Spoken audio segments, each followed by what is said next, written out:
My name's Angelo, and welcome to We Want Picks. Jacob and I are going to break down the entire UFC Perth fight card, giving you our picks, predictions, bets, and our DraftKings Fantasy Plays. Guys, we're filming this late, and that's unfortunate for you all because this card. How was your week, by the way? Is early. My week was tough. I had a 4-day work trip, which sounds great on paper, except it's not the normal work trip. I was on I thought we talked about this, Angelo. Yeah. Did you want to try that again? How was your week, Angelo?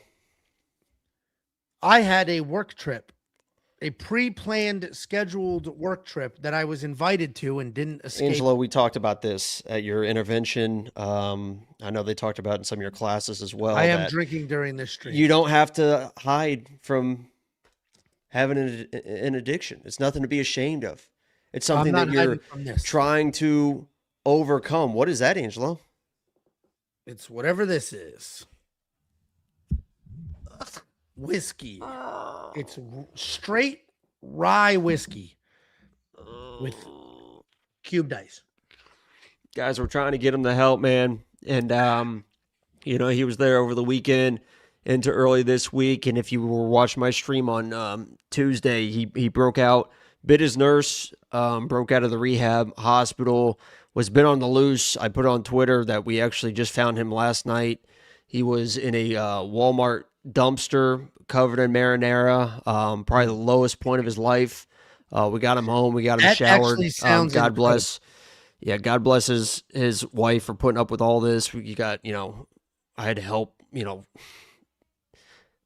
sorry, this is hard to talk about. I had to help kind of lift some of him so she could kind of wash and clean him, and that was not a fun experience for me. But we got him home. We got him a good night's sleep, and I thought he was on the road to being a better person. But good people drink too. Here's what Jacob and I will be doing during these fights. These fights are very early, and I'm going to be snoozing through most of it. I am not waking up. Here is your PSA. What kind of hat is that? Like a bonnet or something am I wearing? What is going on? You're wearing a bonnet. Yeah, you're wearing a bonnet. And you might be doing that. I'm pretty sure I'm going to be streaming, dumbass. Well, I will not be waking up super early. I'll definitely catch the main card. I wake up at 5 naturally. Maybe I'll wake up a little early just because I know there's fights. But I'm not watching this whole card. And there is a 0, okay? Listen to me clearly. A 0% chance that I am filming a recap. And that is for multiple reasons. We have some tough shit to do all day Saturday. These fights are crazy early. I am not going to have time to watch them all. I'm not going to have time to go do the things I need to do and then come back. There will be. Why wouldn't you tell AI, like, put them in twin beds? I didn't make this. Who did? I didn't make this. Drew, the editor, made this. I said, hey, give me a picture to put on stream to say that Jacob and I will be sleeping. And it's like a Bert and Ernie, honestly. Or like the Willy Wonka situation. Willy Wonka? What's that situation? What do you mean? They had 2 sets of grandparents sleeping in the same bed together. 4 people in one bed? Are you stupid or something? I've never seen it. What? I've never seen it. You've never seen Willy Wonka? Not the old, not the new. Never seen it. Never seen it. So listen, there will be no recap video whatsoever at all, period. I'm not even considering it. It's just not going to happen. I'm not going to be in the right headspace. I'm not going to be able to watch all the fights. It ain't happening. So don't come looking for it. If Jacob's live, schnozberries taste like schnozberries. If Jacob's live, watch Jacob's fights. You would be the kid that fucking gets sucked up into the tube for fucking falling in a lake of chocolate. I'm actually not a dessert guy. That's probably the best joke that you have. You don't have very many that you like set up and go to, but that is a great go to. I genuinely really like desserts. It makes me laugh every single time. I'm genuinely not a dessert guy. I don't know. It's funny. It's funny that you say listen, that. It's funny. For you to I'm say going to that. be sleeping during these fights, but the website will not be. The website will be wide. Oh, also another PSA. If you are a premium member and you wait till 2:00 in the fucking morning to log in and make sure your shit works just to realize your password, and then you got to email, we will be asleep. Check your shit tomorrow to make sure you can log in and everything works. Okay. The website will be working. It'll be wide awake, firing on all cylinders. The data analyzer will be up and running. The tape index will be up and running. The fight simulator will be up and running. I didn't promote premium once on my Tuesday stream. Kind of forgot. I noticed no signups. None. Now I'm drinking. Okay. Line movement tracker up and running. And you can become a premium member right now, not just for the Perth fight card, which is honestly a very good fight card. Dude, next week, I know you are not as far ahead as I am breaking down fight cards. UFC 328 is unbelievable. It's a very good fight card, like insanely good, with a lot of really good fight, and they can't sell tickets at all. And that's because they priced out their fans. But we'll be home watching. So every pick, every bet, every tool, every single thing that we do will be up and running on the website for this fight card, despite it being in the middle of the night, for next week's UFC 328, for the UFC Vegas 117 fight card. And where is this one? Is that Perth, Macau? Australia. Nope. I'm pointing to Davison and Song. Where's that? China?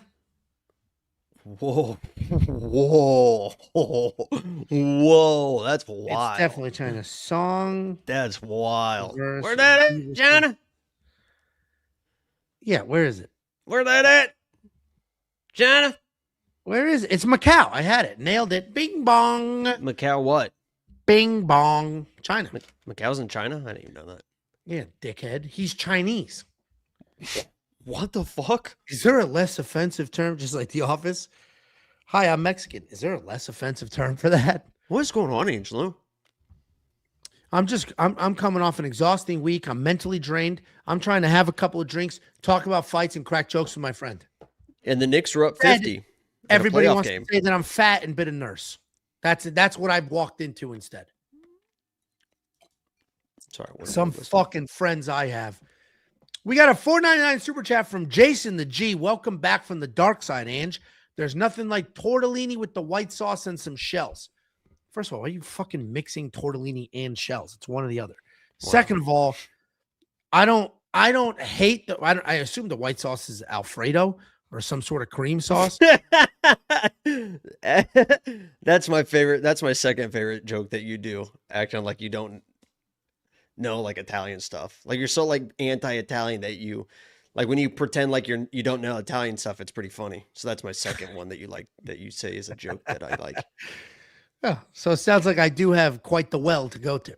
It's pretty funny, yeah. When you say stuff, when you put on this weird act of like, oh, I'm not fat. It's not an act. I would stand up. This is the least flattering sweatshirt I have. But people all week at work, looking good, Ange. Ange, you look good. Surprised you're alive, honestly. Holy shit. Still got all his feet, all his toes. Well, we don't know about his toes, but still got both of his feet. Thought he'd at least lose a foot by now. $2 super chat from Luban9418. Angelo, is there a non-white race you do like? I love name a I race. am from a very culturally diverse area. I love all name the a foods, race that you love. All of them. I genuinely. But if you what was the first one that came to your mind that you love? No, just you name one and I'll say what I like about him. I love black people. That's a you obsession. I like all people. No, straight up, you got good food. I love your culture. I don't care. Straight, period. End of story. Now, if your food sucks, we'll have I don't love like Germans. Their food is horrendous. Food's not good. There are people that you don't like. Indiana figured, well, he said non-white. Indiana figured out how to schnitzel some shit, so that's not even that impressive. What? I said that I don't love their food. They got schnitzels, which is all right, but Indiana's figured that out too. What do you mean? So, what does that mean? Okay, we're gonna go ahead and break down this I don't know fight. what that means. What are you missing? You said something about Indiana. 99-cent super chat from Colt Hun 99. No comment. Leave a comment. We'll get to you. $1.99 super chat from David Rios. What about street Indian food? Listen, I'll eat it here. I'm not eating it with that guy with the toes that was like cutting the cheese, whatever the fuck he was doing. But I'll eat it here. Apparently that like magic water or whatever that is, apparently it's delicious. But yeah, it's got to be here. It's got to be made with the water here. Otherwise, there goes the tum-tum. Just like I'm not going to drink the water in Mexico, but I'll eat the food. Are we ready? I didn't even realize what we were doing, to be honest with you. Opening up the UFC Perth fight card, we got Kody Steele taking on Dam Marwan. Kody Steele, 7-1 in his career, 4-1 in his last 5 years, coming off that decision loss in his UFC debut, taking on Dam Marwan, 9-2 in his career, 5-0 in his last 5 years, coming off that road to the UFC tournament win. This should be a really fun fight, and this is going to set the tone for the rest of this card where we have close fights with wide odds. Kody Steele, good grappler, good takedowns, chain wrestling, relentless pressure. He does a really good job creating scrambles. He'll make stuff happening. The striking is pretty solid as well, and he can take a beating. We saw that in his last fight. He kind of got his ass kicked, but he just kept moving forward. I thought he inflicted some damage, attempted a couple of takedowns. Didn't quite go his way, but it was a fun fight. He moved forward, never quit on himself. Taking on Dam Marwan, a kickboxer, traditional kickboxing stance. He's light on his toes. He bounces in on rage. He'll enter the pocket. He'll engage, and he'll leave. He'll blast your legs. Does a good job alternating between the boxing and the kickboxing, as well as lighting up your legs and your body shots and then working to your head. I'm not going to call him a wrestler. His takedown defense is not great, but he does have okay offensive takedowns. And if he is taken down, he's moving, he's scrambling. He's never just sitting there waiting for you to rack up control time. He did just become the road to the UFC champion. If you only looked at stats, let's say you didn't actually watch the fight, you only looked at stats from Kody's last fight, that dude was destroyed, and you don't know how he's alive today. He lost. It was a clear loss, but it wasn't the insane beating the stats told you. His strikes were almost tripled according to the stats. He was knocked down according to the stats. He was reversed according to the stats. He only went 1 for 4 in takedown attempts according to the stats. But the numbers don't tell the whole story because he was always moving forward. I thought he had some of his own moments. I thought he was having some success. It looked like he did more damage, just literal physical swelling and redness. Rongju is fucking really good. Yeah, Rongju was very, very good. And Kody Steele. You said who? And Kody Steele was never broken in that fight. He continued to fight, continued to try to make something happen. So I am going to pick him to win. I do think he wins this fight. I think he can mix in the takedowns really well, have more success in this fight than his last one doing it. And a lot of that has to do with Dam Marwan's takedown defense not being good. I don't like these odds, though. Dam Marwan isn't like dog shit. And 2-1 favorite for a guy who is winless in the UFC, hasn't quite proven himself yet, is a bit wide to me. Dam Marwan could make this weird. He's honestly probably the better striker of the two. Kody Steele is going to be the pick, but I'm probably staying away from the bets. And if you look at the community, the majority of the community is picking Fawn here, despite the money continuing to come in on Kody Steele. What do you think, Jacoby? Yeah, I'm a little bit of a Dam Mar fan hater. Wow, that's almost a little oxymoron there. What's going on? Why'd you say fan?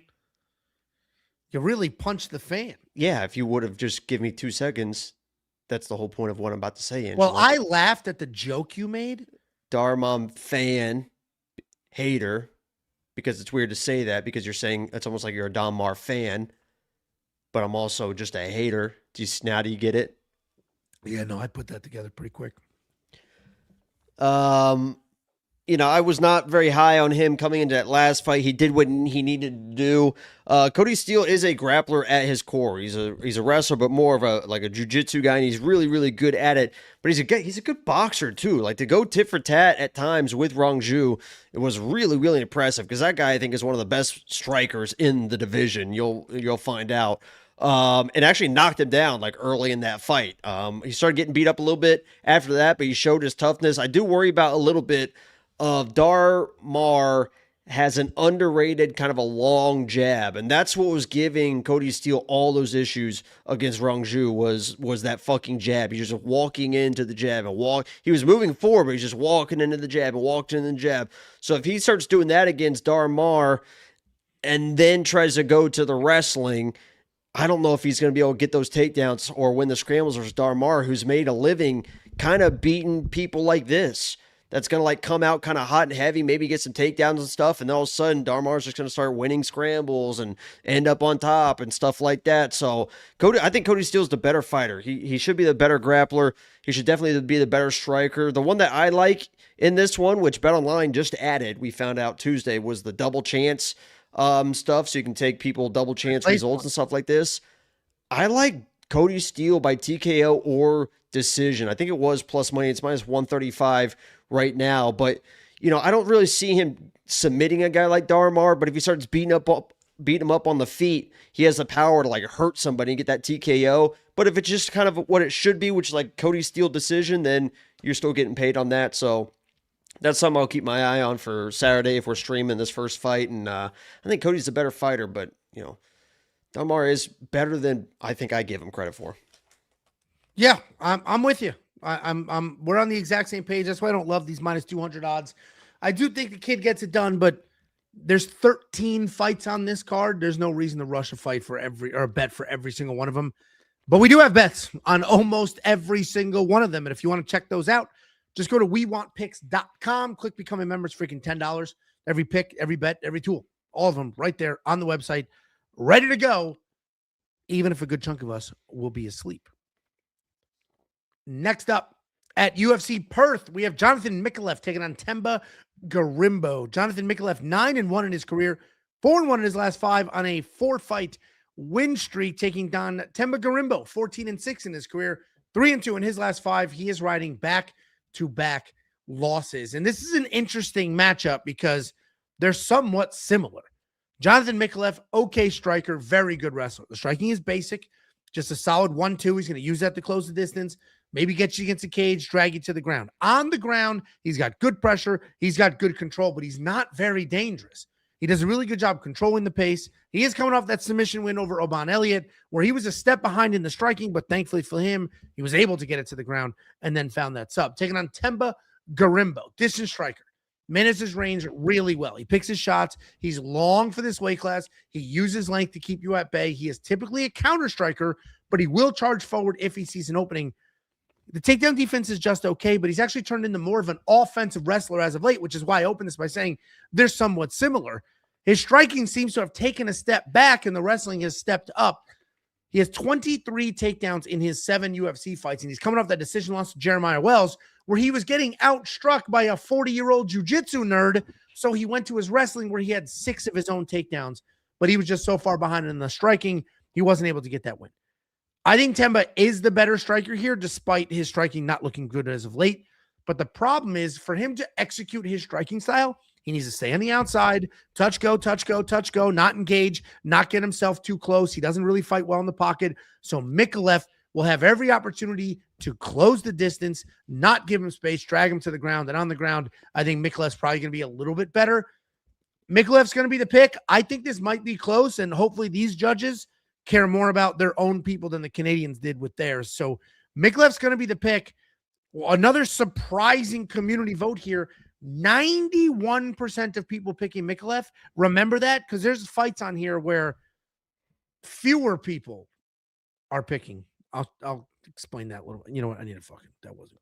Hold on, let me reset. Hold on. There are more people that think Themba Gorimbo wins this fight. No. Let me reset. There are less people that think Themba Gorimbo wins this fight than there are Jared Meerschaert. More people think Jared Meerschaert wins his fight than Themba wins his. Crazy to me. Jacob, yeah, I think Jonathan smokes some. Themba's really kind of like regressed as a fighter, honestly. Like he was at I can't remember where he was at, but then he was at MMA Masters for a little bit. You guys know how I feel about that gym. Then he left. I think he was doing Vegas stuff for a little bit. And now if you look at his Instagram, he's like just in the middle of fucking like Russia or something, like with all these fucking like little fucking bearded white dudes just out there in the mountains, like kind of like seems like he's just kind of doing his own camp, which I have to imagine he's going to come in like he tried to against Jeremiah Wells and use that wrestling. Like I assume he's going to try to be, he's like, I'm going to be I'm going to come in like, I don't know what he said. Like even going to that Jeremiah Wells fight, like during the fighter meetings and stuff like that, he was telling them like, I guarantee that I get a finish and stuff like that. And then he just gets tired and loses because he's just tired. I think the same thing happens here. He comes in with heavy wrestling. Jonathan will probably entertain it, right? He might not try to just defend. He might try to sweep and scramble, and he's a good grappler. That's what he does at his core. But if Themba's not finishing him in the first round, which I don't see him doing against a guy like Jonathan, I think the same thing happens. He starts slowing down, and once he starts slowing down on the feet, Jonathan can really fuck him up with those big kicks, big power. Defensively, he's kind of a mess, but Themba's not like the most dangerous guy or the most dynamic guy in the striking and stuff like that. But I think Themba comes in like crazy, gas himself out. Jonathan starts taking over in the second round with the striking, and then if Themba starts desperate wrestling, I think Jonathan's probably going to out-scramble and submit him or something like that. So I'm actually I'm not a big fan of Jonathan, but I just think Themba is like really, really regressing as a fighter. I don't like that he's kind of doing his own thing, because if he comes in and thinks he's just going to wrestle Jonathan for 15 minutes to get the win, like I just don't think that's going to happen. And when he tries, I think he's going to gas. So yeah, I like Jonathan, and I think he can get it done inside the distance. Yeah, I mean, it's funny you bring that up, because I placed one of those double chance bets, and it's Jonathan Micallef by decision or submission, and it's minus 101. So I got far better odds than his it's minus 103, maybe something like that. I saw that originally, and I was like, but yeah, I don't see him flatlining Themba, but he can definitely hurt him. No. And what's Themba going to immediately do if he gets hurt? Yeah, exactly. Snatch a neck, which is exactly what happened. You weren't even listening to the goddamn word I said. You didn't even answer it correctly. What's Themba going to do if he gets hurt? He's going to shoot a takedown. Jonathan's going to snap his neck. No, I said, what's he going to do? You didn't say anything. You said, yeah, he's going to grab his neck. It's exactly what happened. Themba's going to shoot a takedown. That was the answer. I know. It's exactly that was the answer. I asked you. You didn't answer correctly. You failed. I skipped a whole step. I understand that. You can't do. I can't. That doesn't work in college. You can't just be like, "Oh no, I actually had the right answer. I just skipped ahead in my mind." No, of course it is. I gave. No, I asked you a question. What comes next? Fill in the blank. You got it wrong. I'm so far ahead of you. Okay, use that on the SATs when you get our answer wrong. Actually, I was so far ahead. Yeah, I'm so. Hey, did I not get exactly where you were going? Was I not right? You were not right. No. Of course I was, because the context was. No, I said what comes next in the sentence, and that you answered it incorrectly. And then what were you going to say after that? It doesn't matter. Yeah, okay. The question was asked. You failed the question. It's exactly what could happen, or what did happen in the Vicente Luque fight. Got buzzed, got snatched. Anyway, I do like that bet. I placed it. It was almost even money. And obviously, the reason it becomes almost even money is you lose one of the outcomes. There's only 3 outcomes in these fights. It's a TKO, KO, a submission, or a decision. If it's a draw, you get a refund. So the odds went from a DQ, Angelo. You get a refund on a DQ unless you bet it. No. And it's KO, refund, TKO, that's a loss. DQ. It's KO, TKO, DQ. Well, no, he could lose. I'm talking about if he wins the fight. There's only 3 outcomes. So if you're going to bet, I'm comparing it to the money line. If you're going to bet the money line, but I got far better odds and all I did was eliminate one of those 3 outcomes, the least likely of the 3, I'm good with that. So I really like that bet. Why are you so smart? A step ahead. I told you. You see, everybody wants to hate. Oh, Angelo starts slurring. Angelo gets ridiculous. Angelo's cholesterol. I am firing. All it takes a couple of sips, firing on all cylinders. Why are you yelling? Why are you yelling? Well, this does make me loud too. And red. I'll get as red as you in a couple of minutes here. Jacob and I are on the same page. I have that bet, the double chance bet on Jonathan Micallef. And if you want to check out not only that bet, but a bunch of others I bet you about. When you were a kid, you could make a really nice fart sound with your fucking fat ass armpit. I can't, but you know what one of my cousins could do? Oh, yeah, I can't. Here we go. Here we go again. I've never been able I've never been able to do it. Come on. You want to hear my cup your feet? Do it right now. Cup your hand and just rip it. I can't do it. Cup your hand. Do it. I tried. Air in there. Cup the air in there, idiot. I can't do it. You know what my cousin could do? Suck his own dick? He would suck air into his butt and then fart it out. Yeah, we've all done that. You can suck air in with your butt. I can't do it, but I know when I was a kid, sometimes I'm trying to fart and all of a sudden I would fart and then feel it suck back in. I'd be like, whoa, what was that all about? He on command. And then he could sit there and be like, suck it in and out. Yeah, he could just suck it in so that he could fart on command. It was pretty crazy. Anyway. How'd you find that out? Just at 2:00 in the morning, Christmas Eve, like everybody's got to go to bed. We're waiting for Santa, but we're all excited, so we're not going to bed. And he's just fucking letting them rip. And you can hear drop pants in the living room, farting on everybody. What's going on at 2 a.m? How old are you? There was like 10 of us sleeping at my aunt's house upstairs. It's not even a house; it's a brownstone, and they on only an had island. One piece. They only had one piece of it, and there's like 10 of us sleeping on the floor, 1,000 degrees. Because my old ass grandmother wouldn't open the door, and he's just Angelo, air. If you're on the floor, it shouldn't have been that hot. Heat rises. Yeah, heat rise. Oh, yeah. Well, these are 100-year-old women. Sounds like you're making it up. I swear to God, we'll FaceTime my brother right now. Hey, remember when Danny used to suck air in his asshole and fart? You know what? I'll text. Let me text right now. I have a text. Why don't you just give him a call? I'd love to talk to him. Remember when you could... You can't lead. That's leading the witness, asshole. What the fuck? What do I say? What was that thing you would have to call him when we were kids? What was that thing you did with your butt when we were kids? No, what was it? Was there anything that you remember doing weird as a kid when we were all at Nina's house, or what do you call your fucking meemaw? None. I'm gonna say, Danny, what was? Well, you got to call him and answer. I'm not can't lead the witness. him at 9:30 Eastern time to ask him about his childhood butthole. Does not happen. Then why'd you even bring it up, Angelo? Because we were talking about fart noises. It was a very logical segue. Again, I'm a step ahead.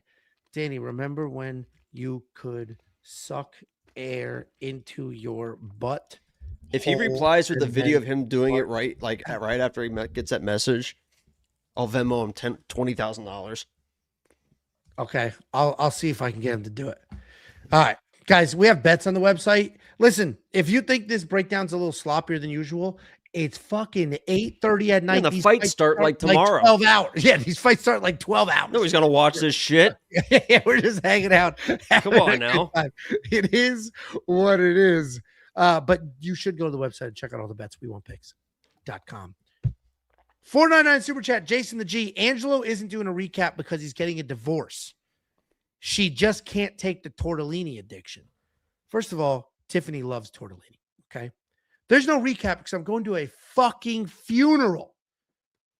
It's worse than tortellini. It's worse. All right. Let's go. Jesus, man. Next up. What the hell? That's heavy. Tell me about it. I'm the one living that life. Dude. We're trying to have a good Thursday night. You hit us with that shit. I'm already anticipating all the comments about no recap for this reason and that. We're having a mock funeral for Angelo's addiction. We're going to bury that addiction. We're going to bury his old self. The whole family's coming. And Angelo's going to be right as rain next week. Next up. At UFC Perth, we have a Wesley Party Boy Schultz, whatever the hell it is. Party Time? Party Central? What is it? I think it's Party Boy. Taking on Benjamin Party Boy's the guy in Jackass. So it's Wes Party Time Schultz? Is that the same guy? Is that him? Yeah. Chris Pontius? Chris Pontius? Yeah. He wasn't Party. Oh, was he? Was he Party Boy? Chris Pontius? Jesus, man. A new Jackass is coming out with Bam is back. Anyway, Wesley Schultz, 8-3 in his career, 3-2 in his last 5. He is coming off that horrific KO loss in his UFC debut, taking on Ben Johnston. Against who? 5-1.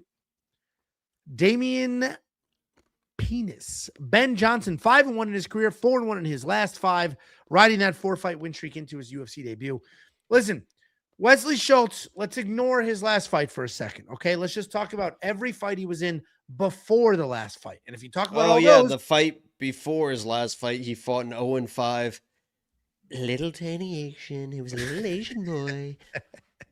Could have been a cutie patootie if he was maybe from Bangkok and threw on a little skirt. You're about to, okay, a little boy, and I'm okay.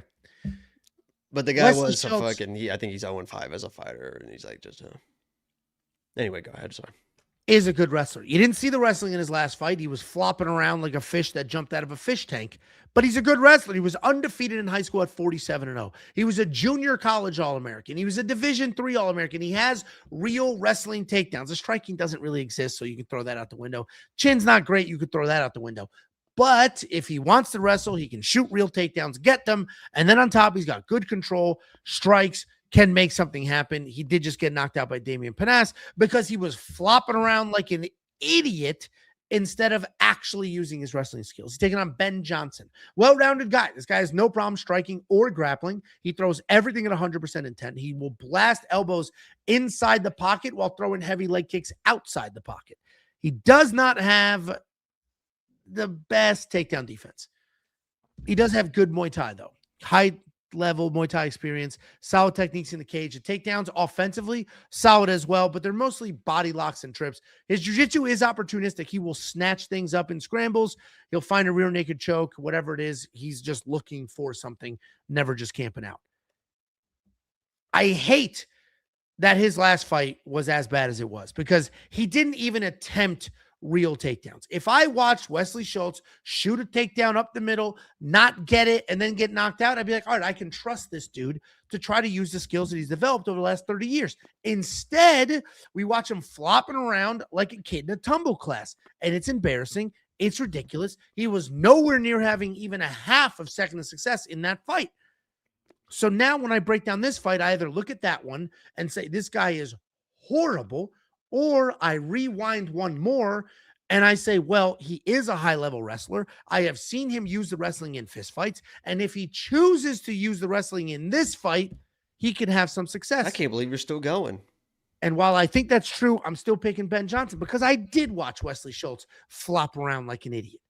So I have to pick Ben Johnston. He's the better overall striker. He can potentially find a finish here. If he is taken down, he'll scramble back up. But this could get weird quick if Wesley Schultz just comes in here only shooting takedowns over and over and over. And obviously you can see here, Wesley Schultz is the public dog at 67% picked. What do you think, Jacob? Yeah, Ben Johnston just really isn't kind of a real fighter at this point. Like, I'm not even sure why he's on this card. I know it's like just a local guy and stuff like that, but I know he's got like accolades and stuff like that, but you watch him fight, there's nothing that jumps out like crazy. At his core, he's a grappler, but the guy's retired from being a mixed martial artist like a couple times already. Like 2024, he retired. Last January in like a jiu-jitsu tournament, I think he hurt his shoulder and said he's done again. Now all of a sudden he's back. He's not like the most dangerous guy in the world. I think this is a situation where it just turns into a wrestling and a grappling match, and Wes Schultz is the guy that's in his career. I know what happened in his last fight. I was very high on Mr. Penis in that fight. I said he was going to knock this guy out clean. It was just a different level of striking. But Ben Johnston isn't fucking Damian Penis. Like, he's probably will go to the ground. Like, Wes Schultz can't out-wrestle this guy. I think it could easily turn into a wrestler that knows jiu-jitsu versus just a jiu-jitsu guy. And Wes Schultz just kind of stay on top of him. Then Ben Johnston, who isn't really a fighter that doesn't really do this often, is probably going to start slowing down, and Wes Schultz is going to find a submission. So I just can't believe that this guy's. I know people hate Wes Schultz, but I don't know. He didn't do himself any favors in that UFC debut for sure. I don't know. Just a terrible showing. But I don't hate your breakdown. I didn't quite pick Wes Schultz because the one and only time I've seen him in the octagon was embarrassing for him and his bloodline and his future kids. But his previous fights, if this was Wes's UFC debut and I didn't see the Panas fight, I'd be picking Wesley Schultz. But I did see that fight. So kind of burned in my brain at this point. $7,700 in DraftKings Fantasy. If you think he gets his wrestling going, that's going to be the deal of a lifetime on this card. I'm probably going to stay away from both of these guys. There's a couple of spots on this card that I'm very high on. This ain't one of them.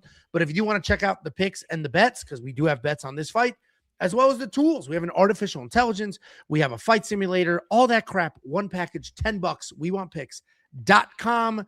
You instantly unlock all of it with one click. Everybody that bet Wes Schultz by sub against, because that was like one of the biggest favorite bets of the week, was like, oh, this guy's gonna fucking. But if you're not betting it this week, I don't know what you're doing. There we go. The Boss 773 $2 super chat. It's Johnston, not Johnson. Ben Johnson is a goat. Bear down. Is it really Johnston? Mm-hmm. Let's see. It is Johnston. You're right. Oh, whoopsie. Mortal Kombat. Thank you. Blame it on the alcohol. Blame it on the I do the graphics sober, alcohol. which is shocking given the amount. Remember of that song? Mm-hmm. What was he blaming on the alcohol? Blame it on the goose. Blame it on the Henny. But what was he blaming on the alcohol? I thought you knew the song, Angelo. Piece of shit graphics. Oh, guess who's timed out? You are. Bye-bye. Fucking clown shoe pussy. Make fun of my graphics. Guess who is Suck a dick. untimed out? Welcome back, Claudio. I appreciate the constructive criticism. Next up at UFC Perth, we have Kody Thicknesse taking on Vince Morales. Kody Thicknesse 8-1 in his career, 4-1 in his last 5 years, coming off his first. Thicknesse. Okay, You uncultured swine. His first UFC win, taking on Vince. It's Vincenzi Morales. Vince. Oh, this dude is 100% correct. I did see his comment when I said I was drinking. He said Angel's gonna be cursing at people within 30 minutes. We are at the crazy how angry and aggressive you do get. It's not anger. I just don't put up with bullshit. Vin Morales, 16-10 in his career, 2-3 in his last 5, riding a 3-fight skid. And that skid's actually about 8 fights long because he had quite a few losses. Oh, go fuck yourself. Then they cut him. And then he got 5 regional wins, beat the piss out of everybody. 5 regional wins, come back to the UFC. Still can't re-find his footing there. But Vince Morales is a good fighter. He's far better than that record is. He's a decent striker. He's got okay boxing, makes up for any technical gaps with forward pressure. He's got good jiu-jitsu on the ground. There is some random power in there. He does tend to go to that power pretty often, which means he'll fizzle out as the fight goes on. But he's kind of a dog. He did just lose to Raul Rosas Jr., where he got taken down a handful of times. Taking on Kody Thicknesse, pretty well-rounded guy. Notably, one of Alexander Volkanovski's training partners came into the UFC, short notice, had a decent outing. They brought him back, and I think that they think he's somebody that they can promote and push. His striking is very loose. He's got low hands. He bounces around. He can bring some power because of how he leaps and then throws heavy. Like, he jumps into the big shots. That stance is pretty wide, which makes him hittable. He's coming off that decision win over Josias Musasa, where he had 2 offensive takedowns. I mentioned Vince Morales on a 3-fight skid, but I think he's better than that record. I think he's a good striker. He's not afraid to mix it up. The problem, though, is that his takedown defense is not the best, and sometimes his reckless forward pressure just opens him up to be taken down. So I got to go with Thicknesse here. I think Thicknesse will duck under that. I think he'll shoot a takedown.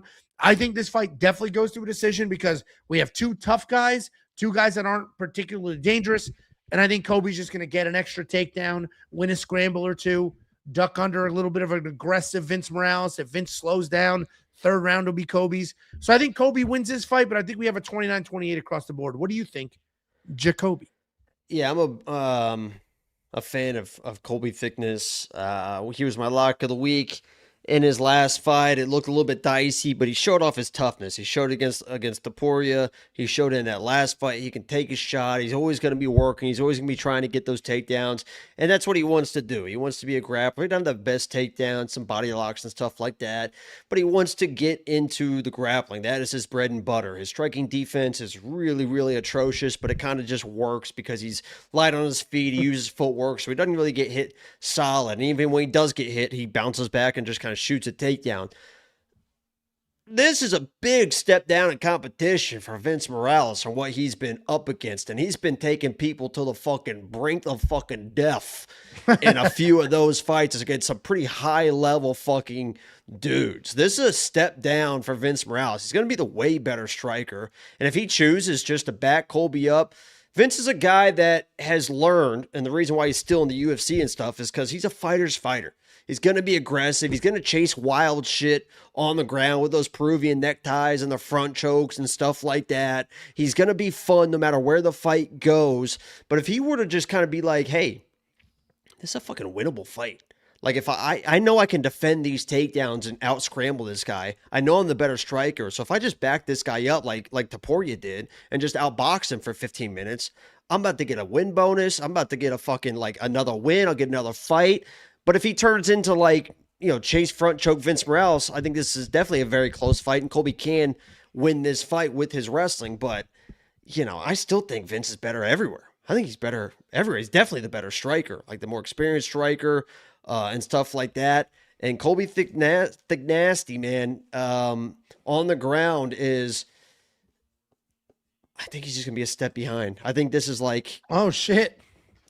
I think this is a levels thing on the ground. I thought you were going to say on the feet, Vince has the advantage, and on the ground, Colby does. You're just saying Vince has the advantage everywhere. Yeah, I think it's just a different level of wrestling and grappling. Guy that's been in the UFC. He's kind of known as a grappler in the UFC against actual, like, high level UFC type of grapplers. I don't think Colby's going to grapple him like he thinks. And then I like Vince.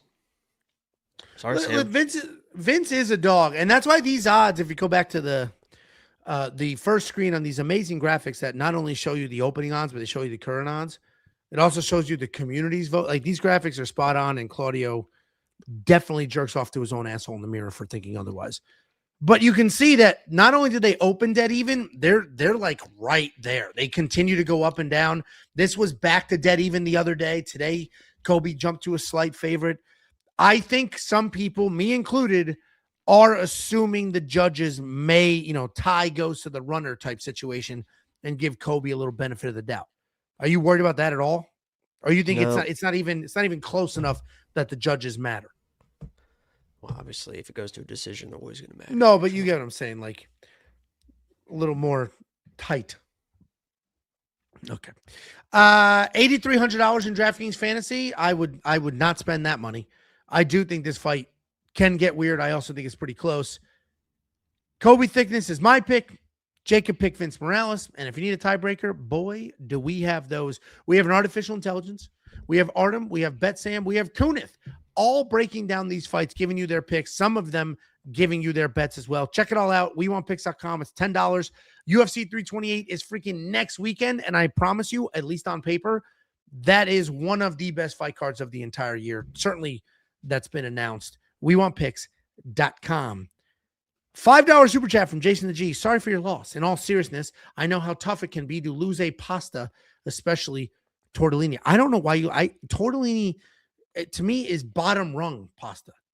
I've never who's craved tortellini? I don't even know what the fuck tortellini is. Tortellini are like those, they look like little wontons. The Italian ones are usually stuffed with cheese, sometimes I know meat. Spaghetti, angel hair spaghetti. That's thin spaghetti. All right, 2 spaghettis. Mac and cheese shells. Linguine, just the thick spaghetti. And I know I've heard of the bow tie. Fusilli? Oh, the bow tie fusilli is the curly Q. Yeah, no, rigatoni. You ever been to a Fazoli's? Fazoli's? No. Mm-hmm. No. It's good times. Tiff said that growing up, there was she said, oh, we had this good Italian place. It was literally called like Spaghetti Barn or some shit like that. Indianapolis, one of the oldest standing restaurants. I think it's actually closing now. I just read. So it's funny that we brought this up. It's called the Spaghetti Factory. Oh, that's what it was. That must have been a national chain. There must have been one here too. It was Spaghetti Factory. She loved it. Yeah, it's like really I heard the name. good. I was like, nah, we're good. It's really fucking good. What's up? I'm missing shirts. What do you mean you're missing shirts? I'm live on stream. What do you mean you're missing shirts? Did the shirts we ordered for Krista get delivered? Check by the front door. If not, Olivia brought in the only package we had today. Does the show delivered in the app? Well, then text the person. What kind of fucking shit is this? Just Comes very in all mean. unprofessional. I agree. Comes in all fucking mean. You should I don't have go to snapped at her. She would have caught me in front of everybody.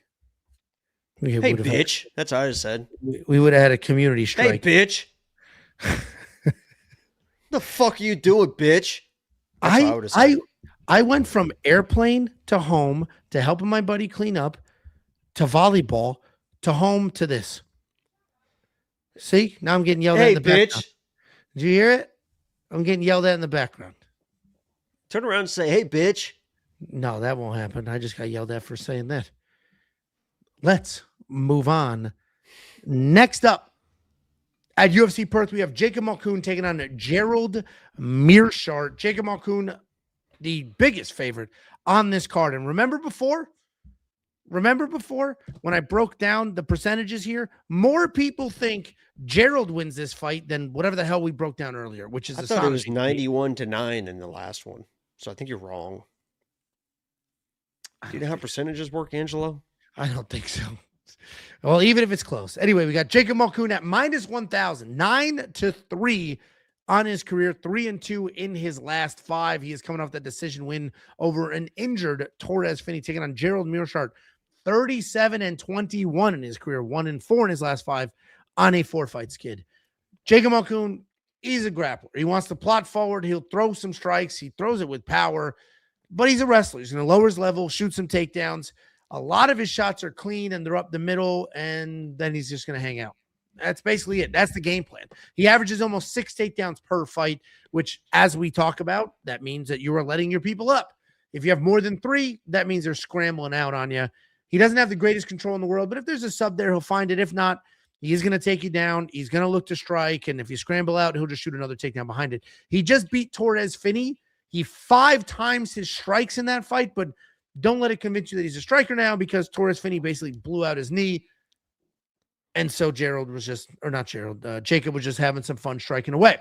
He's taking on Gerald Meerschaert, a very good grappler. He's always live for a submission. His striking kind of stinks. His wrestling kind of stinks. His takedown defense kind of stinks. And frankly, he doesn't even want it because he needs these fights on the ground. But on the ground, he's got good scrambles, and he will find a submission even if he's getting his face absolutely bashed in. He has a very low 30% takedown accuracy, so he really can't control if the fight gets to the ground or not. He's coming off that 4th loss in a row. The most recent one, a submission to Kyle Dawkins after he was dropped.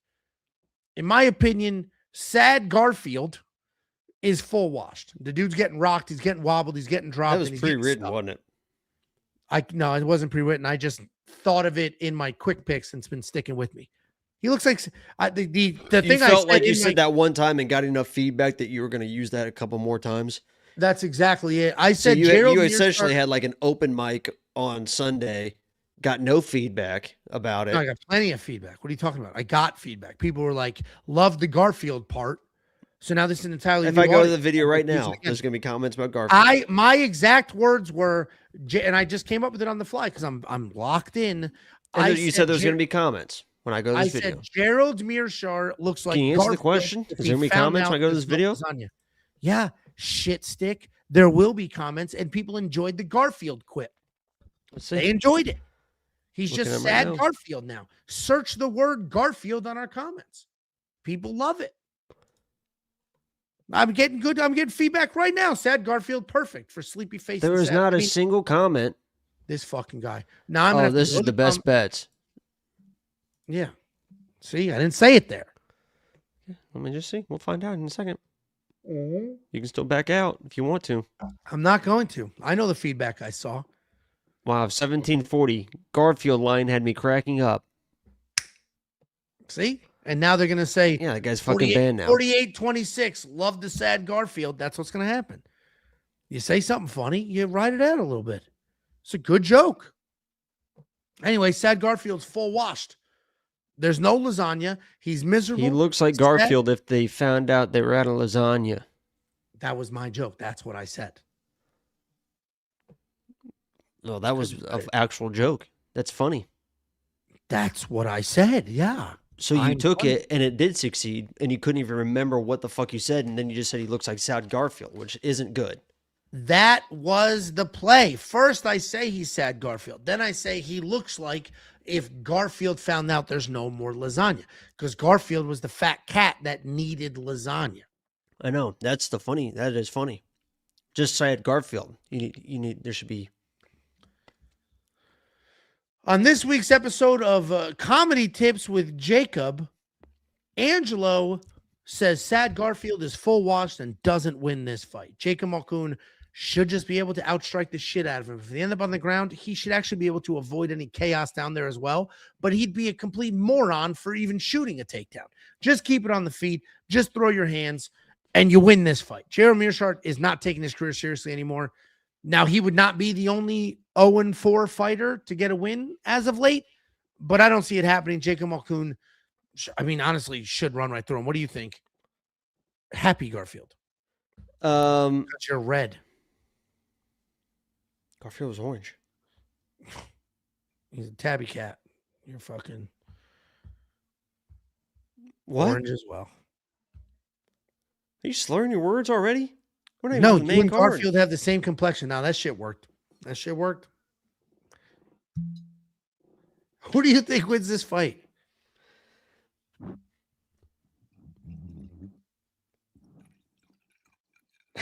Who do you think? Could you even hear it? Who do you think wins? Damn it, man. Jesus, this show's going to go on forever. We can hear Tiffany crying already. Don't hit me. You said what now? Okay, who do you think wins? Between you and Tiffany?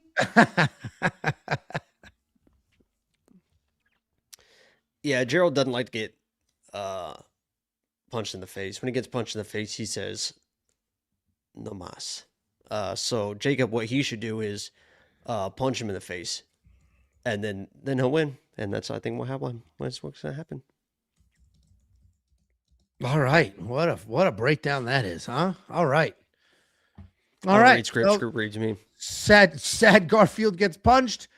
Jacob Malkoun should win this fight. You can't bet minus 1,000. That's crazy. And honestly, you should be able to bet a finish prop. I don't love the 1.5 round line. This fight is just, it seems like a lot of people are going to get screwed chasing a random prop bet. Does it not? I have random prop bets, so I don't think that's going to happen. Jacob does not think, and if you want to see the random prop bet that Jacob has that will not screw him, WeWantPicks.com. You should see my Twitter For You page these days. What is it? I spend an hour and a half straight just going and liking every female picture I see. There's like full porn on Twitter too, so that feed could get crazy fast. I've never seen that, Angelo. Where are you I seeing haven't that? either. Not my feed. It's not my algorithm. Yeah, you just happen to know that. This pastor was ranting about it on the news. You ever see that clip of the pastor talking about like everything? Naked, every site I go to, there's just naked young women on there. It's like that's what Bo did too. Bo told on himself too. How come every time I'm on my Facebook, I get this crazy ad for these like hot women? You guys getting that too? That's like exactly what he said, and we all looked at each other like, "No, Bo, it's called target marketing, buddy." Yeah.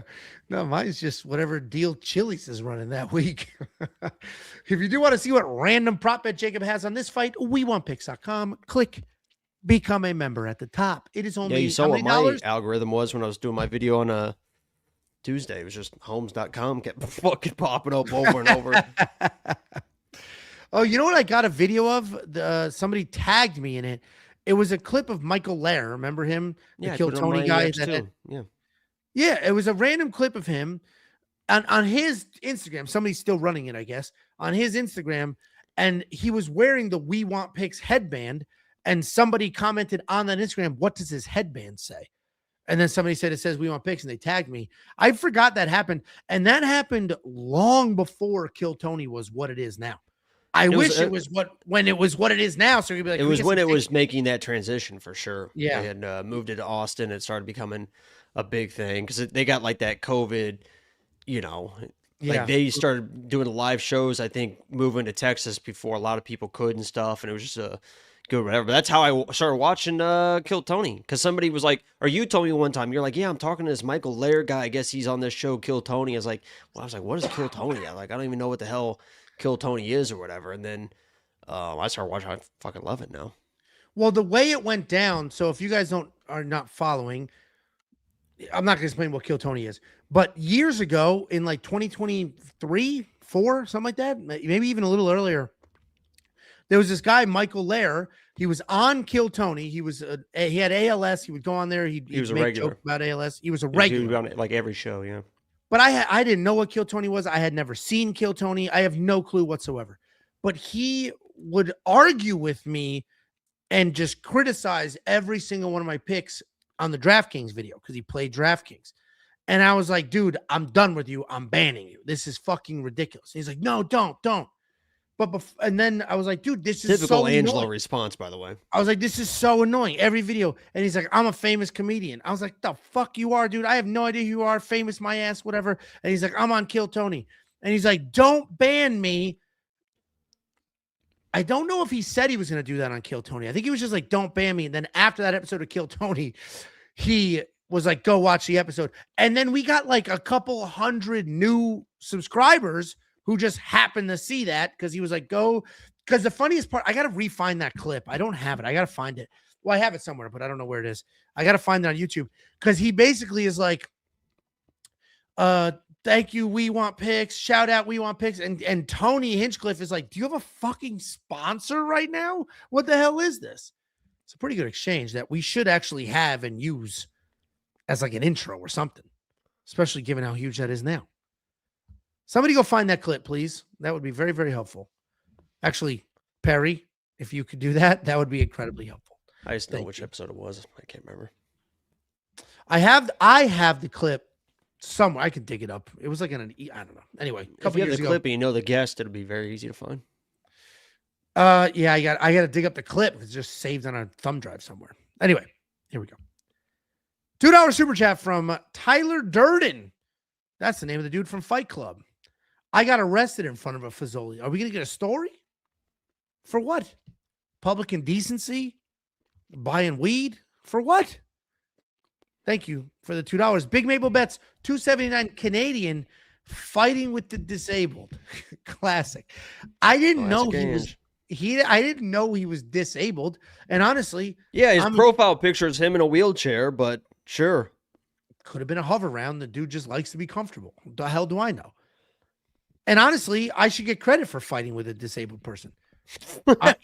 Equal they want to be equals? Yeah, you want to be equal? Step up to the fucking plate being equal. I'm not treating you any different. In fact, I get yelled at home for treating my children like I do my friends. So it's equal treatment for everybody. So there you go. Have you ever had a friend with Down syndrome? I don't think we didn't have anybody at a school.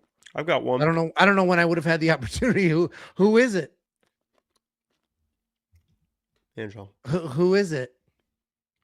Come on. Who is it? Who? It's like when Pam is realizing that Michael. Yeah. When Pam's realizing Michael slept with his mom or mom. All right, we gotta move on. Hold on, one more step. I ran out of ice, so this is burning. No, Michael. It's okay. He goes, it's okay. It's okay. It's okay. Who? And those seats go all the way back. Next up at UFC Perth, we have Cam Rowston taking on Robert Bryczek. Cam Rowston 14-3 in his career. How the hell do we have Cam Rowston next? Shouldn't it be John Jr. Tafa? Anyway. What the hell is his record? 14-3 in his career, 5-0 in his last 5 on a nickname. 6. Raw Dog Rowston. Is that it? Nope. Did I guess it? That's it. Yeah. I mean, come on, go ahead. I thought it was gonna be a really. Funny moment, I guess. But you nailed it. Yeah. Sorry. I thought it was gonna be funny, but go ahead. No, that's not his nickname. Because that's Brandon Royval's nickname. So I just threw it out there. Oh yeah, and I've never heard of anybody with the same nickname. That's Raw never happened Dog. before. It's not Pitbull. Cam Raw Dog Rowston, 14-3 in his career, 5-0 in his last 5 on a 6-fight win streak, taking on Robert Bryczek, 18-6 in his career, 4-1 in his last 5, coming off his first UFC win. Cam Rowston, kind of a hype prospect, and you can see that here. While the odds aren't wide, the community pick is very wide. The community is all over Cam Raw Dog Rowston here. He's a decent striker. He's got good volume, good variety, does a nice job throwing straight strikes. He's not bombing from crazy angles, but he can be hittable. He's got a good amount of power. He is pretty composed for a young guy. The grappling is solid as well. He can hang. He can create scrambles. The raw wrestling, not very good. He did just knock out Cody Brundage, but I need to remind you that at one point, Cody Brundage had his back against the fence and was landing every single haymaker that he threw. Every single one he threw landed on Raw Dog Rowston's face. He's taking on Robert Bryczek. This guy's a trained boxer. He takes those techniques into the cage. He's light on the feet. He plots his way forward. He feints a lot. He does a lot of pump jabs, but he keeps his hands moving, and they are fast. They are clean, and there is some power in the mix. He's got decent takedown defense, but he can be taken down. If you don't fall for the feints and you just shoot a clean double right up the middle, you can get him there. He is coming off that win over Brad Tavares, where he landed big and he had good pressure early. I came into this looking at some matchups and just made some snap judgments. And one of them was, oh, Cam Rowston will win this fight. And then I went back. And then I watched the Cody Durden fight again. And yeah, he beat Cody, but oh my God, Cody Brundage. Durden. Jesus I Christ. missed those two. Oh my God. He beat Cody Brundage. Look at this. And is that a gummy cluster? Huh? Yeah, it's nerds. Or a DNA model. And looks like a nug. Got hit in the face. What's your favorite strain? You know that ain't me. Cam Rowston had Cody backed up against the fence in a ton of trouble, a world of hurt, and Cody was just and they were all landing. So credit to Cam Rowston for having a good chin, but no credit whatsoever for getting hit as often as he gets hit, especially in a fight like that against somebody who's half out just bombing away. Robert Bryczek is clean. He's technical. He's fast. He gets in your face. He gets his hands going. Robert Bryczek, if he stays clean and technical and fast, and if he can keep this fight standing, wins this fight. I'm actually going to pick Cam because I think Cam can sneak in some wrestling. I think Cam can get a takedown, and if he does, he'll have a big advantage there. But if this stays standing for too long, or Cam thinks he's just going to absorb every shot that comes his way, then he's going to look like an absolute idiot here. 87% of people are convinced Cam Rowston wins this fight. What do you think, Jacob? I'm just going to say it until it happens. I've been very anti Cam Rowston. I thought Cody was going to come in and knock him out. He did buzz him once. I mean, he clipped him and landed some good shots. I'm just going to fucking say it till it happens because it's going to happen.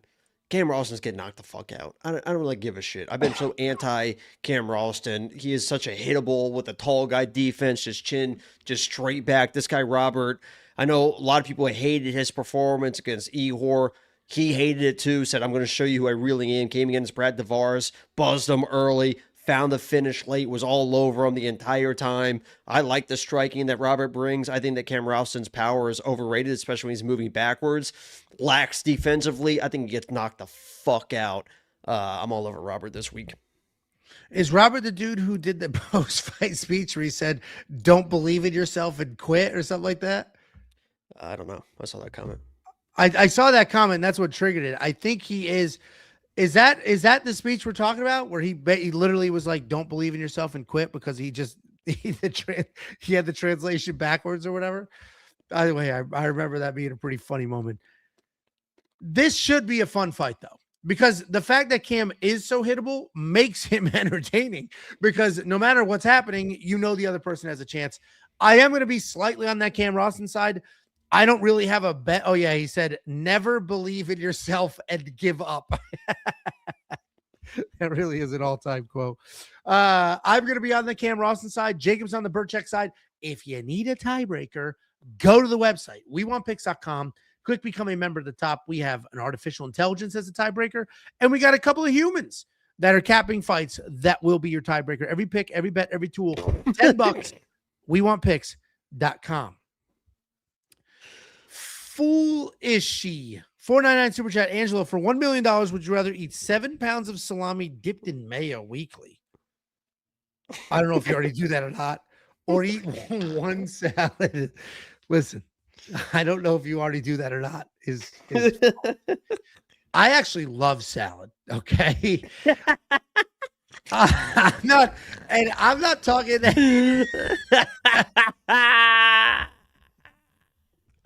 I'm not talking a petite salad, like a little. I'm not talking a petite. What are you putting on this salad? I'm What's your loaded three up. proteins? Dude, there might be a half a pound of cheese on every salad Bacon. I've ever. No bacon. That's too Oh yeah, no overpowering. bacon. Yeah, It's too overpowering. It's the only thing you taste. Yeah, Put sure. A fuck ton of cheese. There's gonna be at least a half a pound of cheese on this thing.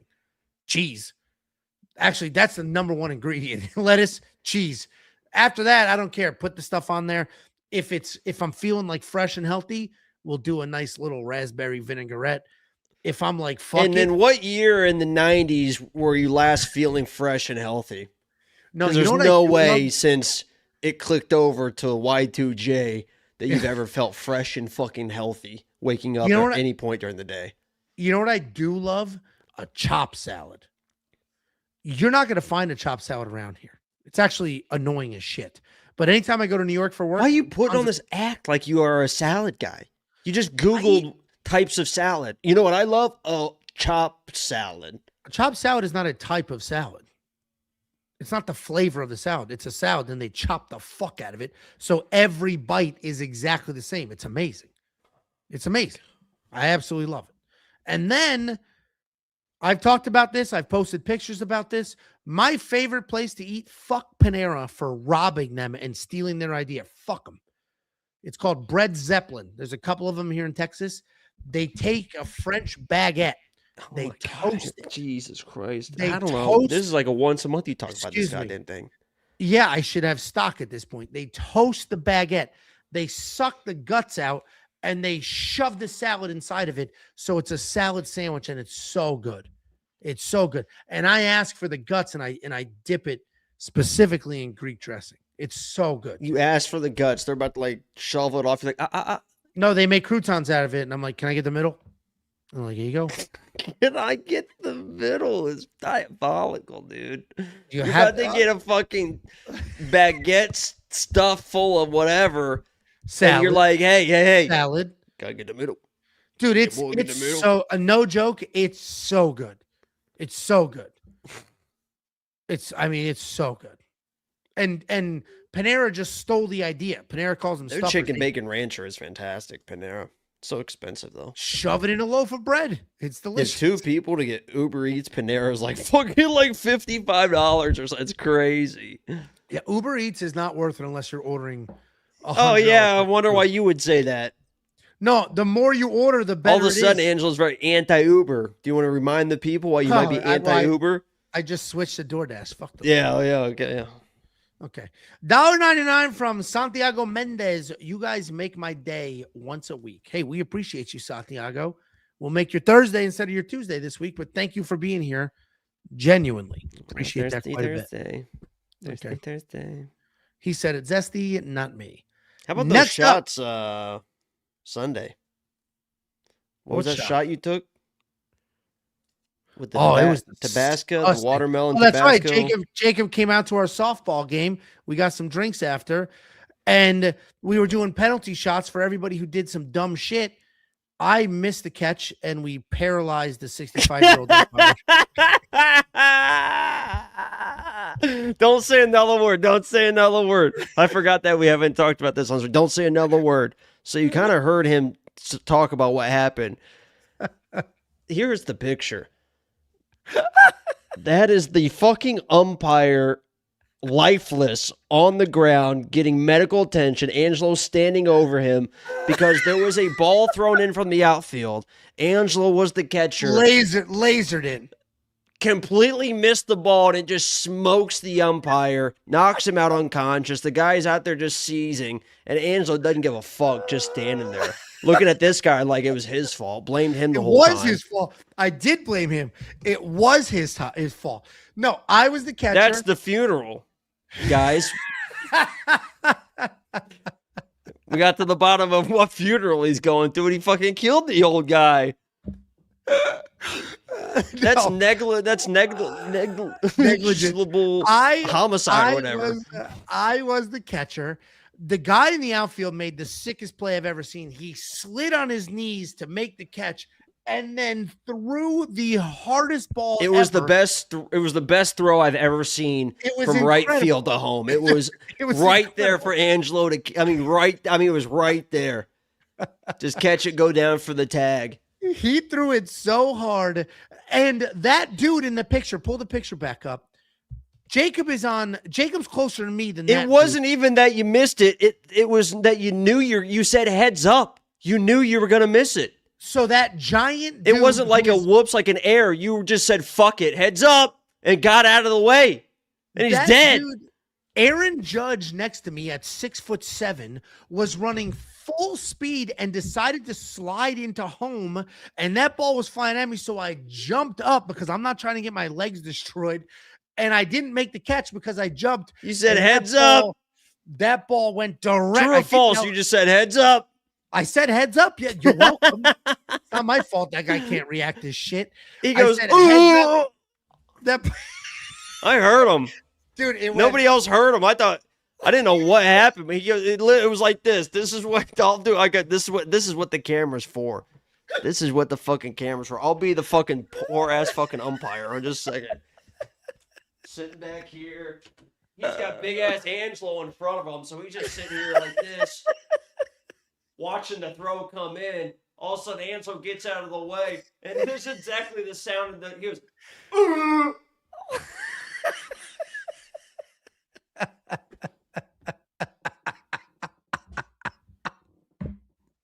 It was quite the And scene. now he's dead. It's not, the thing is, it wasn't even my fault. It was the big dude's fault for running as fast as he was running and then sliding the home. And then the ump's fault for being, first of all, he's in the wrong position.